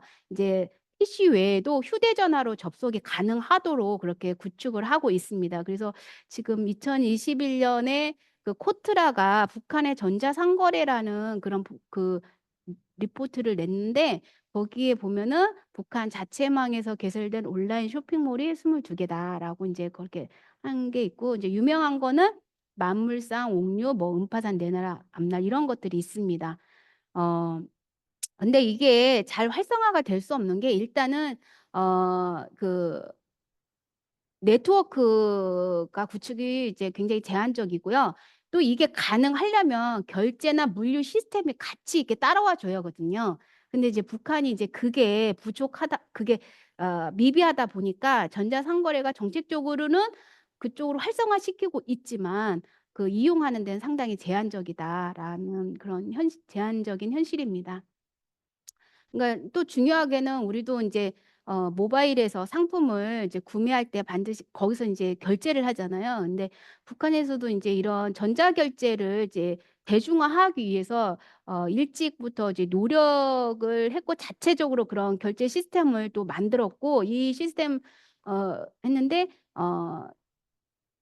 이거는 이제 또 금융기관과 연동이 되어야 하는 거잖아요. 그러니까 상점과 그 금융기관이 또 연결이 되어야 하는데 북한에서는 공식 금융기관에 대한 신뢰도가 상당히 낮습니다. 그러다 보니까 개인들이 이제 어떤 자기 그 계좌를 있어야 하는데 그런 게 이제 잘 활성화가 안 되고 그러다 보니까 북한에서 이제 전자 그 카드 있잖아요. 우리 흔히 얘기하는 신용카드. 신용카드가 이렇게 계좌랑 연동되어 있는 게 아니라 충전식입니다, 충전식. 뭐 그래서 내가 100달러치를 충전을 해서 그걸 가지고 되는 가맹점에 가서 쓰는 형태 뭐 이런 식으로 인제 하고 있고, 인제 2020년에는 휴대전화기를 통해서 전자결제가 가능한 시스템을 이제 만들었어요. 조선중앙은행과 평양정보기술국이 이제 공동 개발한 건데 전성이라는 카드 그 전자결제 시스템을 만들었어요. 인제 그런데 이게 인제 평양의 일부 지역에서만 이제 주로 이용이 된다라고 하고 있습니다. 그래서 지금 여러 가지 전자카드가 인제 그 은행마다 만들어지고 있고, 심지어 인제 우리로 뭐 멤버십 카드 비슷하게 각종 식당, 호텔 막 주유소 이런 데서도 자발적으로 그런 카드들을 많이 만들고 있다고 합니다. 그리고 결제법이 2021 년에서야 와서 인제 드디어 인제 입법이 됩니다. 이제 이러한 지금 북한 사회가 인제 어떤 그 정보 사회로 가려고 하는 그런 이행기에 있고요. 마지막으로 지금 인제 현재 북한 사회가 처한 여러 가지 도전들은 무엇이고 남은 과제가 무엇인지를 이제 살펴보면서 저의 발표를 마무리하도록 하겠습니다. 앞서 쭉 봤지만 시장이 합법화된 2002 년에 합법화가 됐는데 그럼 20 년이 지금 넘었죠. 22 년째인데 20 년이 됐죠. 예. 22 년. 네. 북한 사회가 그 사이에 인제 상당히 이제 계층화가 빠르게 진행이 됐고, 또 그러다 보니까 사회 불평등이 상당히 심각해졌습니다. 그래서 2017 년에 유니세프의 그 보고서에 재산 지표가 들어갔는데 그때 명칭이 웰스 인덱스라고 아예 들어가 있습니다. 재산 지표가 들어가 있는데 이제 거기에 보면은 이렇게 분류가 이렇게 돼 있어요. 상위 40%, 중위 40%, 하위 40% 요렇게. 근데 거기에 구체적인 그 뭐죠? 또 구분이 돼 있는데 도시하고 농촌 간의 이 웰스 인덱스를 보면은 도시에는 상위 40%에 해당되는 가구의 비중이 60% 예요. 근데 농촌은 8.8% 밖에 안 됩니다. 그러니까 상당히 부의 격차가 심각한 거죠. 그리고 평양과 지방 간의 격차를 보면은 평양에는 상위 40%의 가구의 비중이 86.2%. 근데 이제 북한 중에 가장 못 사는 데가 인제 그냥 계략 뭐죠? 수치상으로는 양강도 출신 주민은 절대로 인정하지 않지만 어쨌든 수치상으로는 양강도에가 가장 이제 낮은데 상위 40% 가구의 비중이 17.8% 밖에 없습니다. 이렇게 지역 단위로 해도. 그러니까 이게 지금 2017년 유니세프가 북한의 현지 전국 조사예요. 전국 조사를 통해서 이게 부의 편차가 이렇게 심하다라는 걸 이제 드러냈는데, 이게 실제 2021 년에 8차 당대회 때 핵심적인 정치 의제로 부상을 합니다. 그래서 앞으로 5 년 동안은, 그러니까 지금 이제 5 개년 중에 올해가 4년 차죠. 5 개년 동안은 이 격차, 도시와 농촌, 중앙과 지방 간의 발전 격차를 해소하는 게 주요 목표다. 이게 이제 그래서 사회주의를 전면적으로 발전시키는 게 이 김정은 정권 2 기의 새 노선으로 제시됩니다. 그러면서 후속 작업으로 시군 발전법이라든지 농촌 발전법을 연달아 제정을 하고, 작년 12 월에는 지방 발전 20승 10 정책이라는 걸 채택하는데, 이게 뭐냐면 북한은 전국이 200 개의 군으로 구성이 돼 있거든요. 근데 매년 20 개의 군을 현대적인 지방 공업 공장들을 중앙 돈으로, 중앙 재정으로 만들어 주고 그걸 10 년간 추진하겠다는 거예요. 그러면 200 개의 군에 다 만들어지는 거죠. 그걸 하겠다 했고, 올해 처음 20개 군이 선정이 돼서 지금 공장들을 열심히 짓고 있습니다. 이제 근데 인제 이게 과연 올해는 어떻게든 막 하고 지금 2026년 1월에 9차 당대회를 앞두고 있기 때문에 어떻게든지 성과를 내려고는 할 거예요. 그치만 이게 10년간 과연 지속될 것이냐는 거는 상당히 힘들 것 같고, 왜 그러냐 하면은 이제 대북 제재가 여전히 지속되어 있고요. 그다음에 과학기술 수준이 상당히 낮죠. 그다음에 무엇보다도 자체 원료와 자재가 계속해서 공급이 돼야 하는데 이게 상당히 부족한 상황입니다. 어. 그리고 인제 이 산업 간의 불균형이 너무 발 산업 불균형이 심하고, 지금은 어쨌든 어떤 그 건설과 농업 부분에 뭐 거의 모든 자원을 총집중하고 있거든요. 그러니까 대부분은 인제 핵무력 국방공업에 인제 자원을 배분하고 있지만, 인민 경제 쪽에서는 건설과 농업 이 부분에 인제 이것들이 어쨌든, 건설은 가시적으로 뭐 산림집이나 뭐 엄청난 규모의 인제 그 토목 건축 사업을 하니까 보여줄 수 있고, 농업은 식량 문제가 있기 때문에 생활 문제의 그 안정화하고 직결되는 문제이기 때문에 이 두 부분의 자원과 노동력을 집중하고 있습니다. 이제 그래서 인제 이 제조업의 침체가 상당히 인제 장기화되고 있는데, 이거에 대한 인제 그 탈축으로서 지금 최근 우리도 목격하고 있지만 러시아와 무역이나 경제 협력을 계속해서 강화하고 있는 거죠. 근데 인제 이게 이런 식으로 인제 경제가 운영이 그러니까 어떤 대중 동원을 대중을 노력을 동원하고 이 내픽 경제가 인제 장기화되다 보니까 이제 시장이나 서비스 부분이 상당히 이제 위축되고 있는 게 사실입니다. 그러다 보니까 중산층의 기반이 상당히 약화되고, 그러니까 인제 사회적 양극화가 인제 증대되는, 어찌 보면은 사회주의 전면적 발전을 이루겠다고 하는 게 8차 당대의 핵심 모토였는데, 사실상 인민들의 생활은 어 그렇지 못한, 네. 그리고 인제 정보 격차가 심해지고 있고, 이러한 것이 어떤 지역, 성, 연령, 재산 수준에 따라 이 정보 격차가 뚜렷하게 나타나고 있고, 또 다른 한편으로는 이 정보통신 기술을 활용해서 이제 감시의 수준이 이제 더 고도화되는 이런 인제 어 것들이 인제 같이 진행이 되고 있는 현실입니다. 마지막으로 인제 이 중산층에 위축되고 있는 지금 상황인데, 이게 이제 2019 년에 이제 2 월에 하노이 회담이 북미 회담이 결렬이 되면서 이제 돌아와서 김정은이 인제 자립경제 노선으로 이제 급선회를 하면서 이제 굉장히 시장과 비공식 경제 활동이 위축되고, 그것들을 기반으로 성장하던 중산층의 성장도 인제 지체되게 된 거죠. 어 이렇게 중산층 성장이 지체되다 보면은 어떤 상승하려고 하는 그런 사회적 이동의 인구가 감소하고, 그것들이 북한 사회의 어떤 역동성이라든지 개방성을 이제 떨어뜨리는 결과가 되고, 결과적으로는 어떤 잠재적인 북한의 변화 세력이라고 할 수 있는 그런 인구 집단이 성장이 인제 어 이렇게 저지되면서 어떤 시민의 empowerment도 감소하게 되는, 이러한 이제 북한 사회를 이제 저희가 보고 있습니다. 저의 발표는 지금 이상으로 하고요. 네, 이어서 질의응답을 통해서 더 많은 이야기를 나누도록 하겠습니다.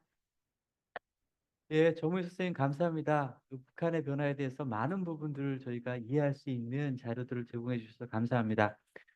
우선 질문 있으신 분들은 채팅방을 이용해 가지고서 질문을 올려주시기 바랍니다. 여러분께서 질문을 만드실 때 약간의 제가 도움을 드리기 위해 가지고서 시간을 약간 드리기 위해 가지고서 제가 질문이 몇 가지가 네. 생겼어요. 첫 번째 질문입니다. 상업형 중산층. 이 사람들이 핵심 계층 출신일까, 동료 계층 출신일까, 적대 계층 출신일까? 만약 상업형 중산층이 어느 계층에서 핵심, 동료, 적대 이 세 계층의 출발 지점인가에 따라 가지고서 이게 북한 사회에는 큰 변화가 좀 생길 것 같아요. 그래서 그거에 대한 질문을 좀 드리고 싶고요.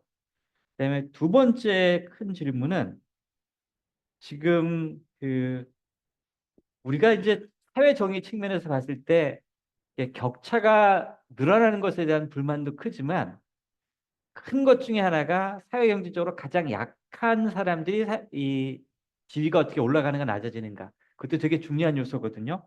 그래서 그렇다면 지금 현재 북한 내에 있는 집단 중에서 사회 경제적으로 가장 약한 집단이 아마 적대 계층에 될 텐데 그분들의 어떤 그 생활 여건이라든가 이런 부분들은 어떻게 올라가고 있는지가 좀 궁금이 됩니다. 그래서 두 가지가 가장 큰 질문이고요. 약간 부차적으로 세 번째 질문. 북한이 지금 밀 생산을 많이 지금 독려한다 그러는데 여태까지 그 우리가 쌀을 생산했던 이유는 단위 면적당 생산량이 가장 많기 때문에 쌀을 생산했는데 과연 밀을 생산한다고 해가지고서 북한의 식량난이 과연 줄어들 수 있을까? 그 말은 뭐냐면 단위 면적당 이 곡물의 생산량이 밀을 생산한다고 해서 늘어날 수 있을까? 그게 질문입니다. 맨 마지막에는 요거가 직접 관련이 없지만 지금 그 이 정미 선생님께서 과연 이 추세가 오래 지속될까라고 본인도 약간 반신반의 했었잖아요. 그것과 관련된 현상이 지금 북한 사회를 바라봤을 때 코로나 시기를 겪는 과정에 과거 전통적인 생각, 그러니까 그 과거에 지금 어떤 그 경공업이라든가 이런 거 발전시키는 것이 아니라 아주 전통적으로 군사 부분을 강조하고 그 이 중공업을 강조하는 집단이 이제는 완전히 파워게임에서 이겼다라고 보는 분이 계시더라고요. 그렇게 됐을 경우에 과연 지금 정우혜 선생님께서 보여주셨던 2022년까지 일어났던 그 추세가 이게 앞으로 계속 지속될 수 있을까? 이렇게 네 가지 질문을 먼저 드리고자 싶습니다. 네.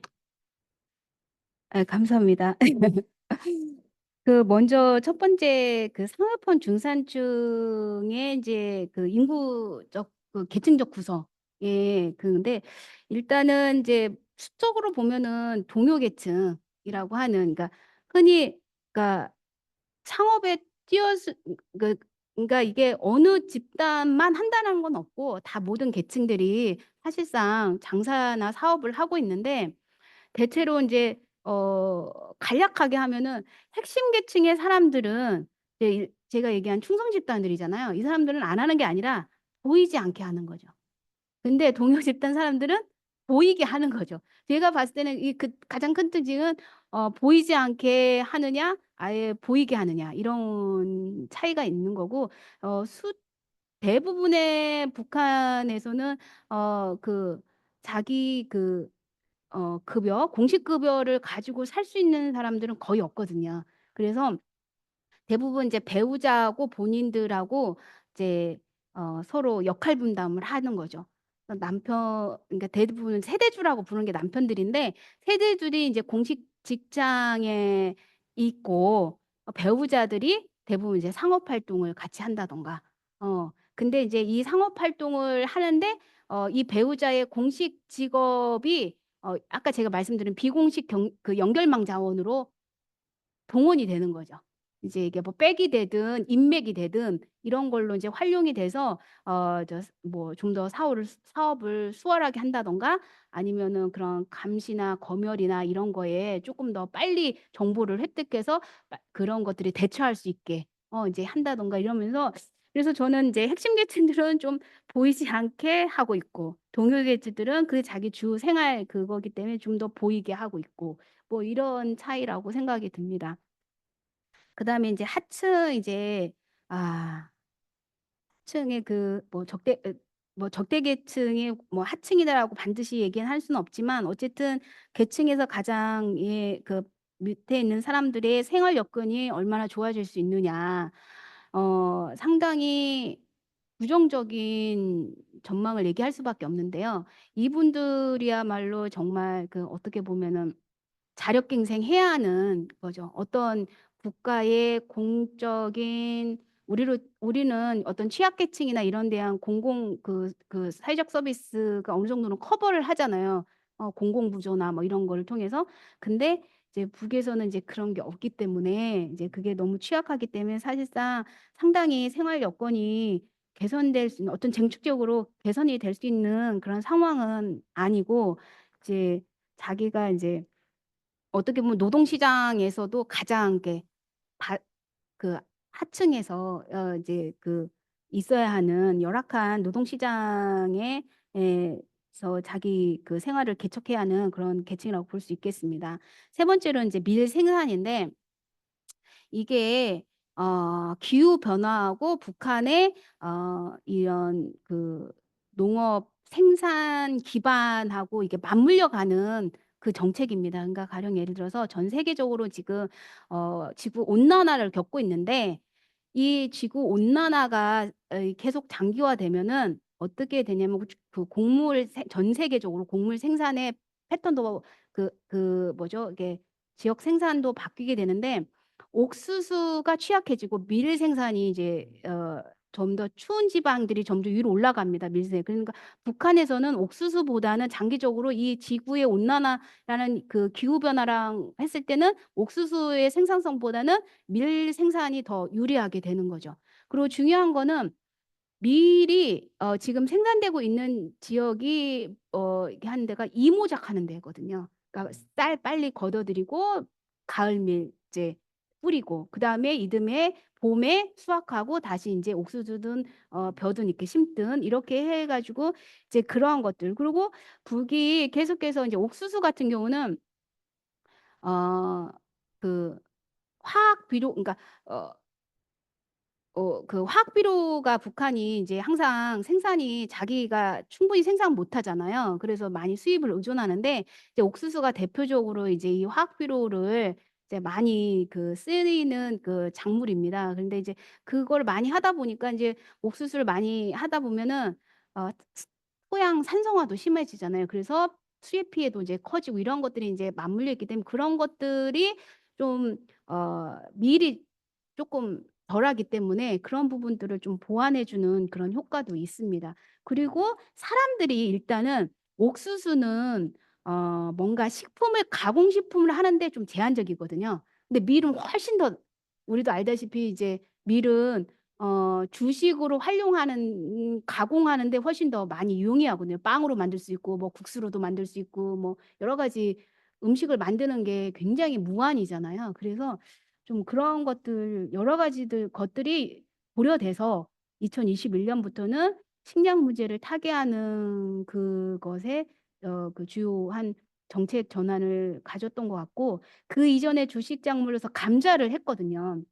근데 감자는 사실상 주식 작물을 하는데 이제 제한적이었는데 이 사람들이 이제 그래서 이제 주식으로 받아들이는 게 좀 저항이 있다면은 밀가루는 훨씬 그게 수용성이 높거든요. 그래서 그런 것들이 다 종합적으로 고려가 돼서 이제 밀 생산 면적을 매년 증대시키는 걸로 이제 정책을 전환한 것으로 보입니다.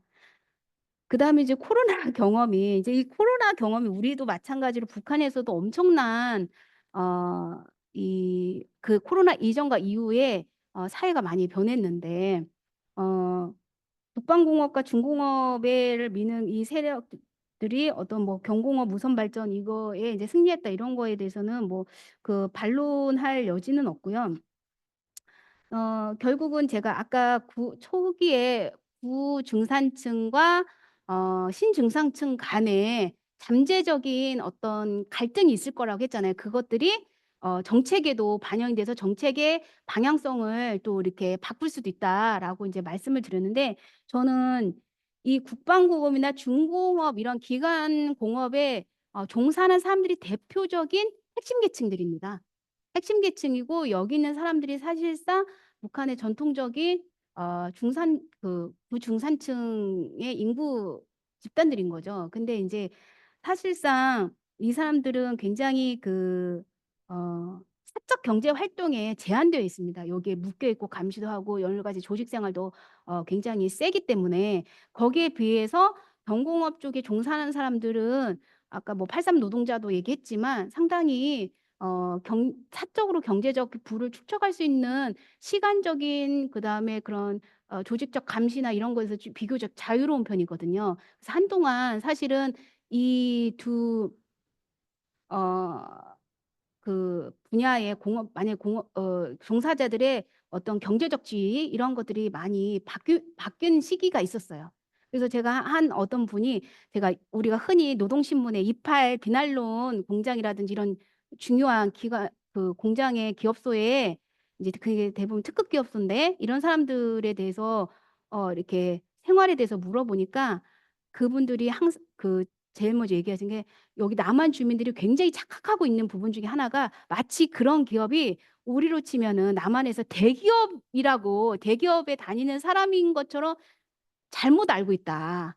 근데 그 사람들은 우리가 봤을 때 이렇게 상업적으로 성공한 사람들이 봤을 때 불쌍한 사람들이다. 나오고 싶어도 못 나오고 대대적으로 거기에 종사하던 사람은 그 자식도 대대적으로 거기에 종사해야 하고 그래서 좀 안타까운 사람들이다라고 인제 얘기를 하는 것처럼 그 사람들 내부에서 인식의 변화도 상당히 겪었던 것으로 보입니다. 근데 그 이런 사람들의 어떻게 보면 체제 충성 집단들이기 때문에 이 사람들이 계속해서 직장을 이탈하지 않고 계속 그 본업에 충실하기 위해서는 좀 그런 쪽의 어떤 경제 부분들이 자원이 먼저 예 배정이 되는 이런 정책도 필요할 것 같아요. 예, 감사합니다. 이제 그 채팅창에 많은 질문들이 올라왔는데요. 우선 김현규 님께서 주신 질문을 읽겠습니다. 중산층 탄생으로 볼 수 있는 여러 현상 중 하나로 저축이 늘어나고 있다고 말씀해 주셨습니다. 그런데 한편으로는 공식 금융을 믿지 못하는 현상이 나타난다고 말씀해 주셨거든요. 그렇다면 이 두 현상이 상충적인데 과연 저축이 어떻게 이루어지는 건가요? 현금을 쌓아 놓는 네. 건가요? 아니면 어디다 갖다 맡겨 놓는 건가요? 네. 현금을 쌓아 놓는 건 맞고요. 근데 이 현금이 어떤 현금이냐가 중요합니다. 내화 그러니까 북한 돈이 아니고 달러나 중국 돈으로 무조건 바꿉니다. 그러니까 이 사람들이 일정하게 인제 그러니까 지역에 따라서 좀 접경지대 같은 경우는 중국 접경지대 같은 경우는 인제 중국 위안화가 많이 유통이 되고 또 다른 평양이나 다른 그 지역들은 인제 달러가 많이 쓰이는데 어쨌든 간에 이 사람들이 일정하게 돈이 이제 사업하는 사람들이 돈이 모아지면은 무조건 그 외화로 바꿔서 이제 어떤 방식으로든지 자기는 뭐 어 숨겨 놓죠. 예. 음.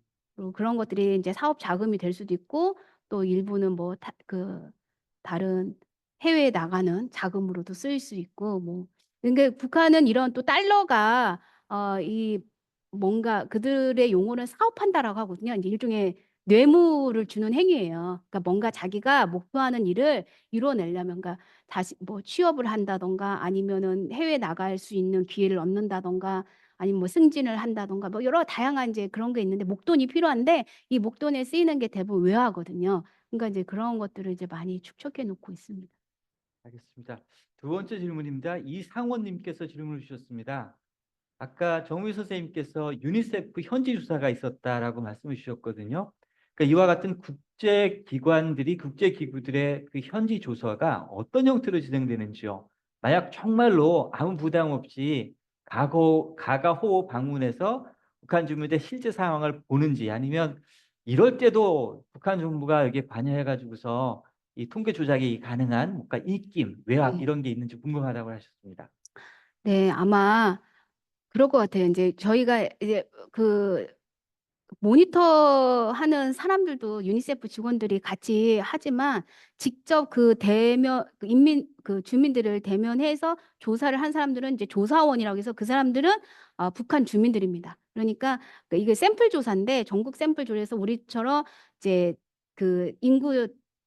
인구 비례로 해서 어느 지역에 인제 조사를 이제 몇 샘플이 필요하다 해서 이제 가는 건데 조사원들을 이제 교육시키는 거죠, 이 유니세프 직원들이. 하고 음. 그래서 인제 가서 인제 질문을 하고 그거에 대한 답을 하면 이제 체크하는 형식으로 하고 있고 직접 하는 거는 그러니까 가서 직접 그러니까 그러다 보니까 거기에는 북한 당국은 숨기고 싶은 거 어떤 부분은 더 과장해서 왜냐면 유니세프가 이런 조사를 하는 이유는 이걸 토대로 어떤 지원을 받아내기 위한 그런 음. 뭐죠? 도네이션을 이렇게 하기 위한 뭐죠? 기초 자료를 만들기 위한 거거든요. 그러니까 서로 이해관계가 다른 거죠. 근데 북한 정부도 어떤 부분에서는 좀 더 취약한 지역을 보여줄 수도 있고 어떤 거는 좀 괜찮은 여건의 샘플 방문을 하게 그런 집을 가게 하는 그런 것도 있겠죠. 그렇지만 이제 거기에 그 조사 자료에도 명시돼 있는 것 중에 하나가 유니세프 같은 경우는 이제 그 애들 아동 특히 영양 그 지원 이게 굉장히 중요한 사업 중에 하나거든요. 그렇기 때문에 애들의 영양 상태를 파악하는 것만큼은 그 여기 팔이 있잖아요. 팔을 이렇게 두께 재고 이러는 거는 직접 직접 잰 거다 이렇게 보고서에 명시돼 있기도 합니다. 그래서 완전히 그 현실한 현지 그 모든 그것들을 그대로 반영한다라고는 샘플 조사니까 그러면 볼 수는 없지만 우리가 아까 그 북한 이탈 주민이 남쪽에 와서 우리가 조사한 거랑 유니세프가 북한 현지에 가서 직접 조사한 거랑 어떤 부분에 보면 일치하는 부분들이 우리가 보이잖아요. 그래서 그 북한의 그런 것들이 완전히 현실과 동떨어져 있다라고는 볼 수 없을 것 같아요. 예, 감사합니다. 이조영님께서 두 개의 질문을 주셨습니다. 첫 번째 질문은 최근 북러 협력으로 러시아 지원이 늘어났는데 이런 지원이 러시아로부터 오는 어떤 그 이 재원이 북한 중산층의 증가에 기여할 수 있을까요? 어떤 효과가 있는지 궁금합니다. 예. 우리가 이제 낙수 효과라고 이제 하는 이제 그런 게 분명히 좀 있겠지만 이제 이거는 경제협력 같은 경우는 국가 대 국가잖아요. 그렇기 때문에 사실상 이 경제 주체가 국가 단위이기 때문에 굉장히 그게 집행되는 과정, 그것들이 이제 분배되는 과정이 어떤 공권력으로 이제 주요 그 행위 주체가 경제 주체가 정부잖아요. 그런데 이제 중산층이 활성화되려면 주요한 경제 주체가 인민이어야 하거든요. 근데 그런 부분에서는 좀 많이 제한적일 것 같다. 라는 생각이 듭니다. 예. 예, 이주영님의 두 번째 질문입니다. 선생님께서 대외용 전자상거래 플랫폼을 언급하셨습니다. 이게 북측러에도 사용되는지요? 아니면 그냥 단순히 북한 내에 있는 사람과 뭐 조선족 정도, 고려인 정도가 되는지 아니면 정말 이게 국제무역의 어떤 그 수단으로 사용되는지 궁금하다고 질문을 예. 주셨습니다. 주요 파트너들이 누군지 통계 데이터가 없기 때문에 그렇지만 어쨌든 내수용이 아니고 해외에 인제 우리가 인제 "이런 것도 거래를 합니다."라고 해서 해외 바이어들을 인제 타겟팅으로 한 그 플랫폼이라고 볼 수 있고요. 이제 우리도 뭐 얼마든지 접속할 수 있는데 문제는 이제 허가 없이 접촉하면은 이제 국보법에 걸리기 때문에 우리는 이제 안 되는 거죠. 근데 실제로 그것들이 인제 본인들의 일종의 이제 국제 무역 비즈니스로 플랫폼으로 활용되는 건 맞습니다. 그러면 우리가 저기 지금 우회 통로를 통해 가지고서 거기 접속해 가지고서 가짜 주문도 할 수 있는 건가요? 가능은 하지만 그런 시도는 안 하는 게 좋을 것 같다. 예. 생각보다 좀 그런 감시망이 촘촘하다. 그리고 자칫하면 간첩죄로 처벌받을 수 있다라는 걸 여러분께 안내해 드립니다. 예, 양쪽으로부터 지금 감시가 있을 수 있습니다. 북한의 당국으로부터 감시도 있고요. 네네. 우리 그 경찰력도 마찬가지로 아마 감시할 테니까 그렇지 않으시기 바랍니다. 예. 자, 두 번째 서정 제가 다음 질문으로 넘어가기 전에 이제 네. 북한 인사들을 음, 이제 무슨 행사에서 만나잖아요. 그러면 북한 이제 그 명함을 주시는 분들이 있어요. 근데 그 명함에 보면은 이메일 주소가 있거든요. 근데 실제로 이메일 주소로 인제 시험 삼아 이렇게 음, 뭘 보내면 실제 수신이 확인된답니다. 근데 이제 문제는 답이 없다는 거죠. 받기만 하고 예. 근데 그렇게 사적으로 이메일 주소 아니 뭔가를 주고받으면 큰일 날 것 같아요. 우리나라 음, 지 예, 알겠습니다. 서정경님께서 질문을 주셨는데요. 지금 매우 북한 상황이 혼란스러운 것 같다. 그래서 코로나 시기 북한의 국경 폐쇄, 중국의 대북 제재 참여 이러이러해서 북한 사회 활력이 제약된다. 그런데 어떻게 북한 사회 내에는 중산층이 건재한 것처럼 보이고 특히 이런 것들이 혹시 러시아로부터 온 지원, 러시아의 교류를 통해서 얻어서 뭔가 오는 것이 아닌가 이렇게 추정한다고 하셨는데 지금 그 북한 중국 관계, 북한 러시아 관계의 변화가 북한 사회에 어떤 영향을 미치는지 조금만 더 설명해 달라고 부탁하셨습니다. 예, 분명히 이제 영향을 미칠 것으로 보이고, 이제 아까 그 자기 내부의 자원 가지고 계속 경제를 돌리는 거는 당연히 한계가 있기 때문에 북한의 경제가 어쨌든 활성화가 되고 발전하려면 외부의 하고의 이제 시장과 해외 시장과 연결될 수밖에 없죠, 북한도. 근데 그, 그, 그러니까 중국이랑 그러니까 활성화되던 시기에서 지금은 이제 러시아로 이제 경로가 바뀌었잖아요. 근데 중국은 세계적인 그 시장이잖아요. 그러니까 모든 세계의 모든 상품이나 자원들은 다 중국에 사실상 가 있는데, 그런 중국과 경제 무역을 하는 거하고 굉장히 제재를 받고 있는, 러시아도 제재를 받고 있잖아요. 경제 제재를.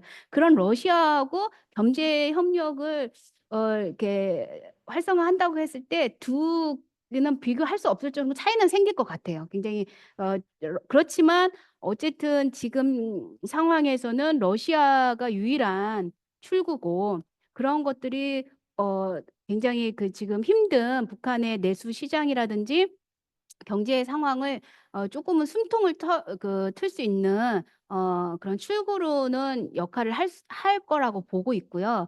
옛날에 작년에 그 러시아 푸틴하고 김정은하고 만났잖아요. 거기 러시아 지역에 네. 정상회담 하기 전에, 이미 정상회담 하기도 전에 러시아의 밀가루 같은 게 대거 북한으로 들어왔다고 하더라고요. 그러니까 그런 것들 하나만으로도 북한의 시장에서 식량 가격이 확 떨어지는, 예, 그런 또 효과가 있거든요. 그래서 분명히 영향은 조금 더 이제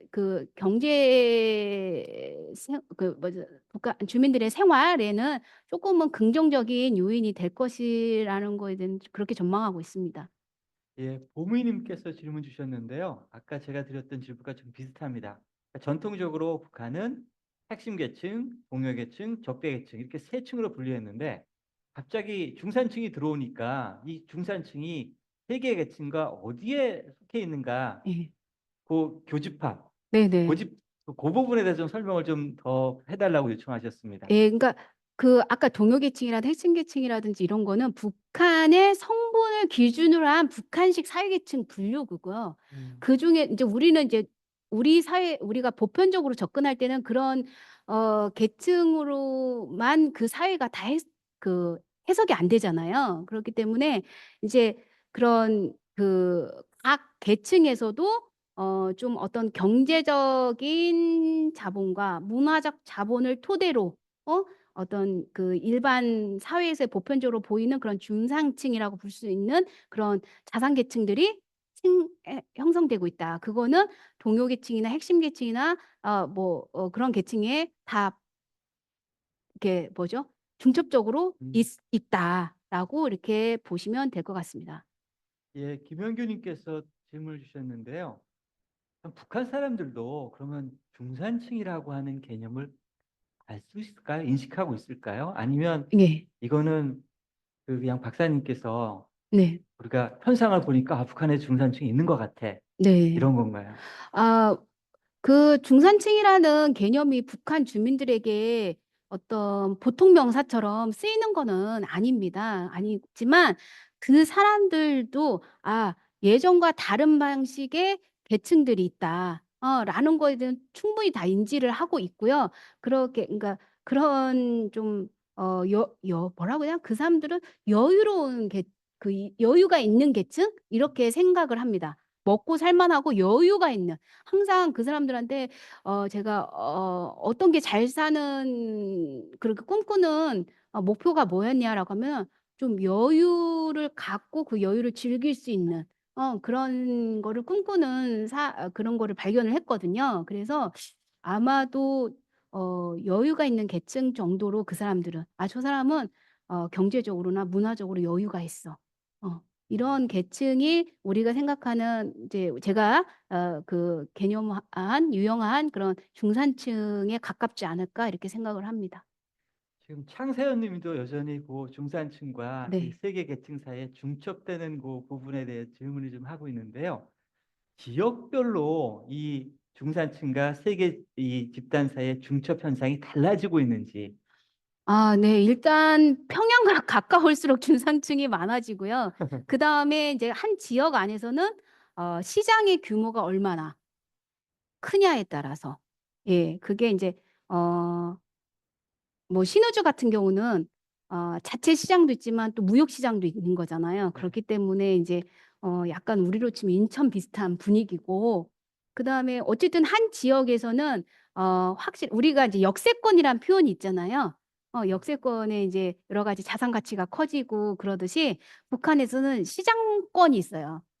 장권이라고 해야 하나? 어쨌든 그런 게 있어 가지고 시장 주변에 시장을 을 둘러싸고 그 어떤 경제적인 부의 그 분포가 이렇게 굉장히 일관되게 어느 지역이든지 일관되게 이루어지고 있다. 그래서 굉장히 허르스만 집이더라도 시장과 가까이 있다. 그러면 비싼 집이에요. 근데 시장과 음. 멀어질수록, 예, 왜 그러냐면은 북한 같은 경우는 우리처럼 교통 이동 수단이 발달되어 있지 않잖아요. 그렇기 때문에 뭔가 그 시장이 얼마나 가깝게 물리적으로 가깝게 있느냐에 따라서 경제적 활동에 그만큼 참여할 수 있는, 그리고 소득을 만들어낼 수 있는 그 기회가 많기 때문에 이제 그런 차이가 있다라고 보면 되겠습니다.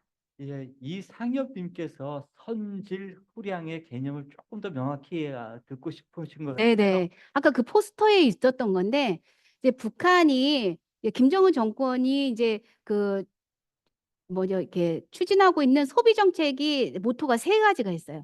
다종화. 그러니까 종류가 여러 개여야 돼요. 그리고 다양화. 한 종에도 다양한 선택권이 있어야 하는 거죠. 그다음에 질 제고입니다. 그러니까 질이 너무 그러니까 북한이 이런 정책을 취하게 된 이제 국산화 정책, 그 소비품의 국산화 정책을 취한 게 이제 북한에서 시장에 유통되는 상품의 거의 80%가 다 중국산이라든지 해외 상품이에요, 수입. 그러다 보니까 이제 국산 자체가 어떻게 보면은 이제 그 뭐죠? 국내 산업 경공업 제조업이 그 성장할 수 있는 그게 이 시장의 지배력에서도 차이가 발생하게 되는데, 그게 강제적으로 하더라도 이게 질이 나쁘면 국산 제품을 선택할 수가 없잖아요. 그렇기 때문에 이제 계속해서 "질을 높여라." 그래서 선질 후량이라는 게, 그 북한에는 모든 기업소가, 그러니까 공장이 그 한 해에 얼마를 생산해야 한다 하는 게 양적인 지표가 오거든요. 그러니까 그 지배인들은 이 양적 지표를 채워 놓은 게 굉장히 중요한 과제죠. 그런데 항상 김정은이 이제 지난번에도 중요한 정치 그 회의 때 실수라고 협대를 가지고 나왔나요? 그래 가지고 "이걸 지금 인민한테 쓰라고 만들어 내고 있냐." 막 이러면서, 그러니까 시제품, 그런 아까 전시회 많이 했잖아요. 인민 소비품 전시회를 매년 상반기 하반기에 개최를 하는데, 거기에는 되게 훌륭한 상품 시제품을 이제 전시를 해요. 근데 이게 이제 양산으로 가면은 질이 많이 떨어지는 거예요. 이제 그래서 그런 눈가림식 현상을 척파해야 한다라는 거를 굉장히 이제 중요하게 막 설파하고 있는데, 그만큼 북한의 이제 국산의 그 소비품들이 이제 질적으로 떨어지고 있는데, 근데 그게 인제 약간 품목에 따라서 이제 수입산 중국산하고 지배 비중이 이제 달라지는데, 가령 이제 북한 사람들도 인제 그런 게 있어요. 음식 먹는 거가 인제 중국산이 좀 위험한 요소들이 많다라는 걸 정보들을 많이 이제 그 사람들도 접해 가지고, 먹는 거는 상당히 이제 그러니까 식품 가공 쪽은 국산을 많이 인제 활용을 합니다. 많이 씁니다, 소비를. 근데 그 나머지 것들은 쪼끔 이제 아직까지는 북한이 경쟁력이 없다 보니까 다른 소비품은 여전히 이제 중국산이라든지 그런 거를 이제 의존을 할 수밖에 없는데, 좀 그래서 항상 여전히 질이 좀 가장 큰 과제다. 근데 이 질을 높이는 건 결국 기술력이거든요.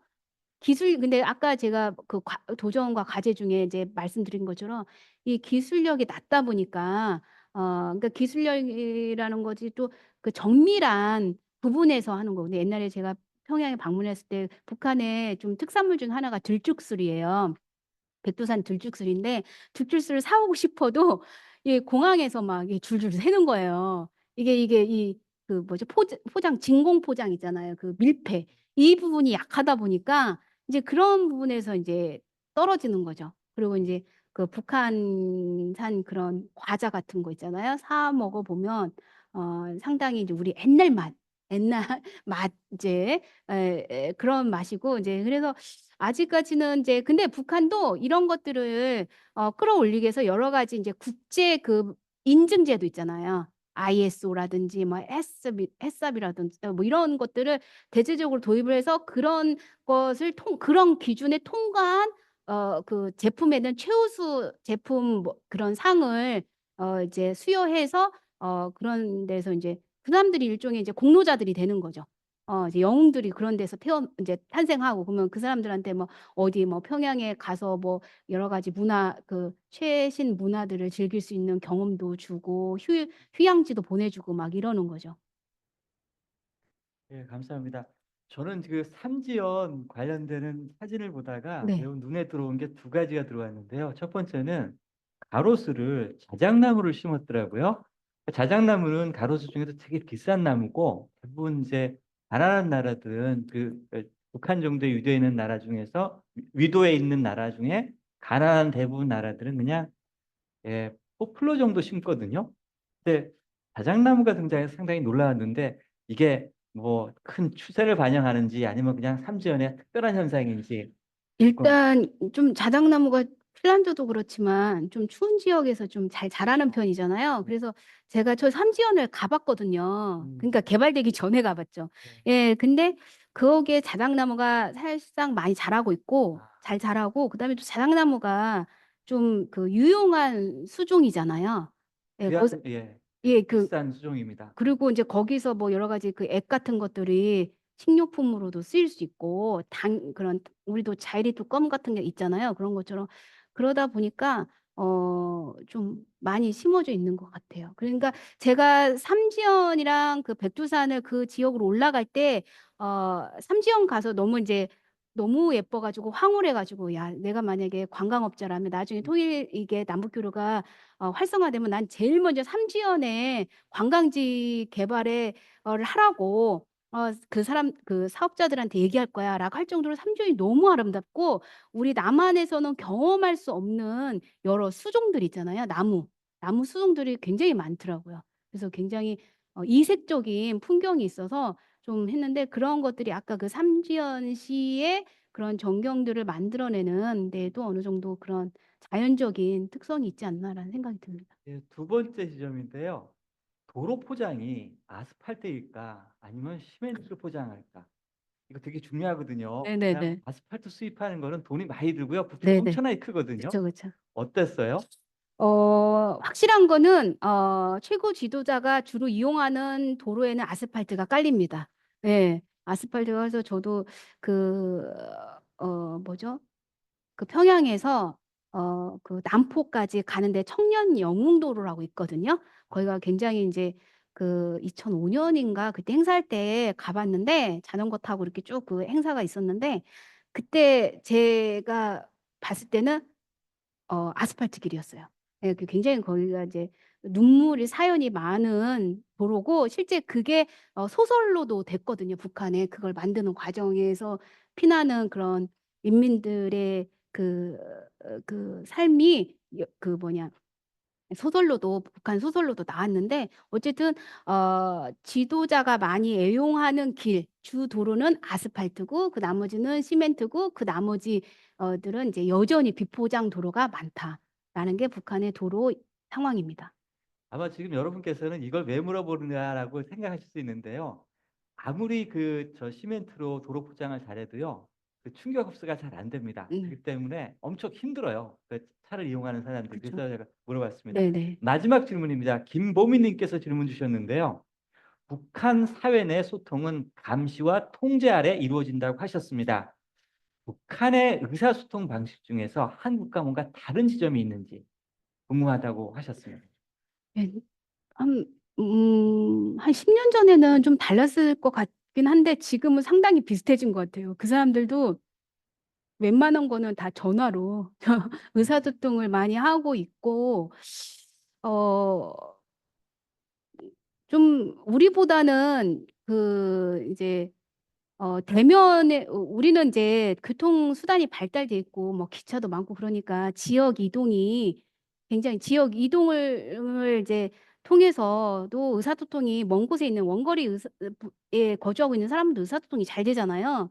근데 이제 북한에서는 그게 이제 쉽지 않죠. 이제 전화 같은 경우도 이제 유선 전화로 이제 주로 하고 있고, 그다음 이동 전화 같은 경우는 비용이 어떤 그 그 고려링크하고 강성하고 이렇게 두 가지 그 우리로 치면 뭐 SK하고 KT처럼 그렇게 통신사가 크게 두 가지가 있는데, 하나 그 고려링크 거는 받는 사람도 전화 요금이 막 나가거든요. 그래 가지고 어떤 사람들은 뭐 그냥 벨만 울렸다가 일부러 끊기도 하고 저쪽에서 전화를 하라고 막 그러기도 하고. 그런데 어쨌든 주요한 의사소통은 점점 이제 모바일 쪽으로 많이 가고, 그렇지만 대부분은 이제 정주 공간, 그 공간 안에서 주로 인제 대면 의사소통은 이루어지고 있고. 근데 인제 코로나의 경험이 굉장히 중요한 게, 북한에서도 지역 간 이동이 금지됐었잖아요, 우리랑 마찬가지로. 그래서 그때 막 김일성 대학이랑 김책공대에다가 막 그 특별 그 어 뭐 지시를 하죠. "빨리 화상 프로그램을 개발해라." 라고 해서 그 이제 그 낙원이라는 화상 프로그램인데, 그게 인제 행정이나 무슨 주요 기업소들 간에 이제 의사소통을 해야 하잖아요. 근데 이동이 안 된 전에는 회의실에 모여 가지고 이렇게 하고 했는데, 지금은 이제 북에서도 화상 회의를 많이 활용하는 그런 방식으로 의사소통 방식도 많이 변화하고 있습니다. 마지막 질문입니다. 북한에도 카카오톡 같이 우리의 카카오톡처럼 북한 사람들이 그 모바일 이용하는 많은 분들이 사용하는 그 SNS 앱이 예. 있는지요? 그건 거의 불가능하고 북한은 진짜 이게, 북한이 한때는 각 기관의 이제 그 홈페이지 같은 거 사이트 있잖아요. 공공기관 사이트 이런 것들을 인제 만들어 냈고, 만들고 그다음에 거기에 자유 게시판, 우리로 치면 이제 자유 게시판 같은 그런 거를 했는데, 거기에 너무 인제 민낯이 막 그 이제 그 인민들의 의견들이 이제 익명으로 막 올라오니까 이게 막 강제로 닫히기도 하고. 그래서 뭔가 북한에선 가장 체제를 유지하는 데 경계하는 것 중에 하나가, 정부와 사이로 가는 데 있어서 경계하는 것 중에 하나가 민의가 모아지는 거. 그러니까 여론이 형성되는 거. 이거는 정말 북한이 가장 경계하는 거거든요. 그래서 이거는 '굉장히 오랜 시간 걸리지 않을까?' 이런 생각이 듭니다. 예, 감사합니다. 이 통일학 포럼을 통해서 그 정미 선생님을 모셨는데 북한 사회를 이해하는 데 큰 도움이 된 것 같습니다. 그리고 오늘 여기 참여하시는 비대면 이 포럼에 참여하시는 분들의 이 질문을 통해서 우리가 북한을 좀 더 이해할 수 있도록, 그리고 정미 선생님의 전문성을 좀 더 끌어낼 수 있도록 지금 그 비대면 관객께서 아주 중요한 역할을 담당해 주셨습니다. 이것으로서 서울대학교 통일평화연구원 제105차 통일학 포럼을 마치도록 하겠습니다. 감사합니다. 감사합니다.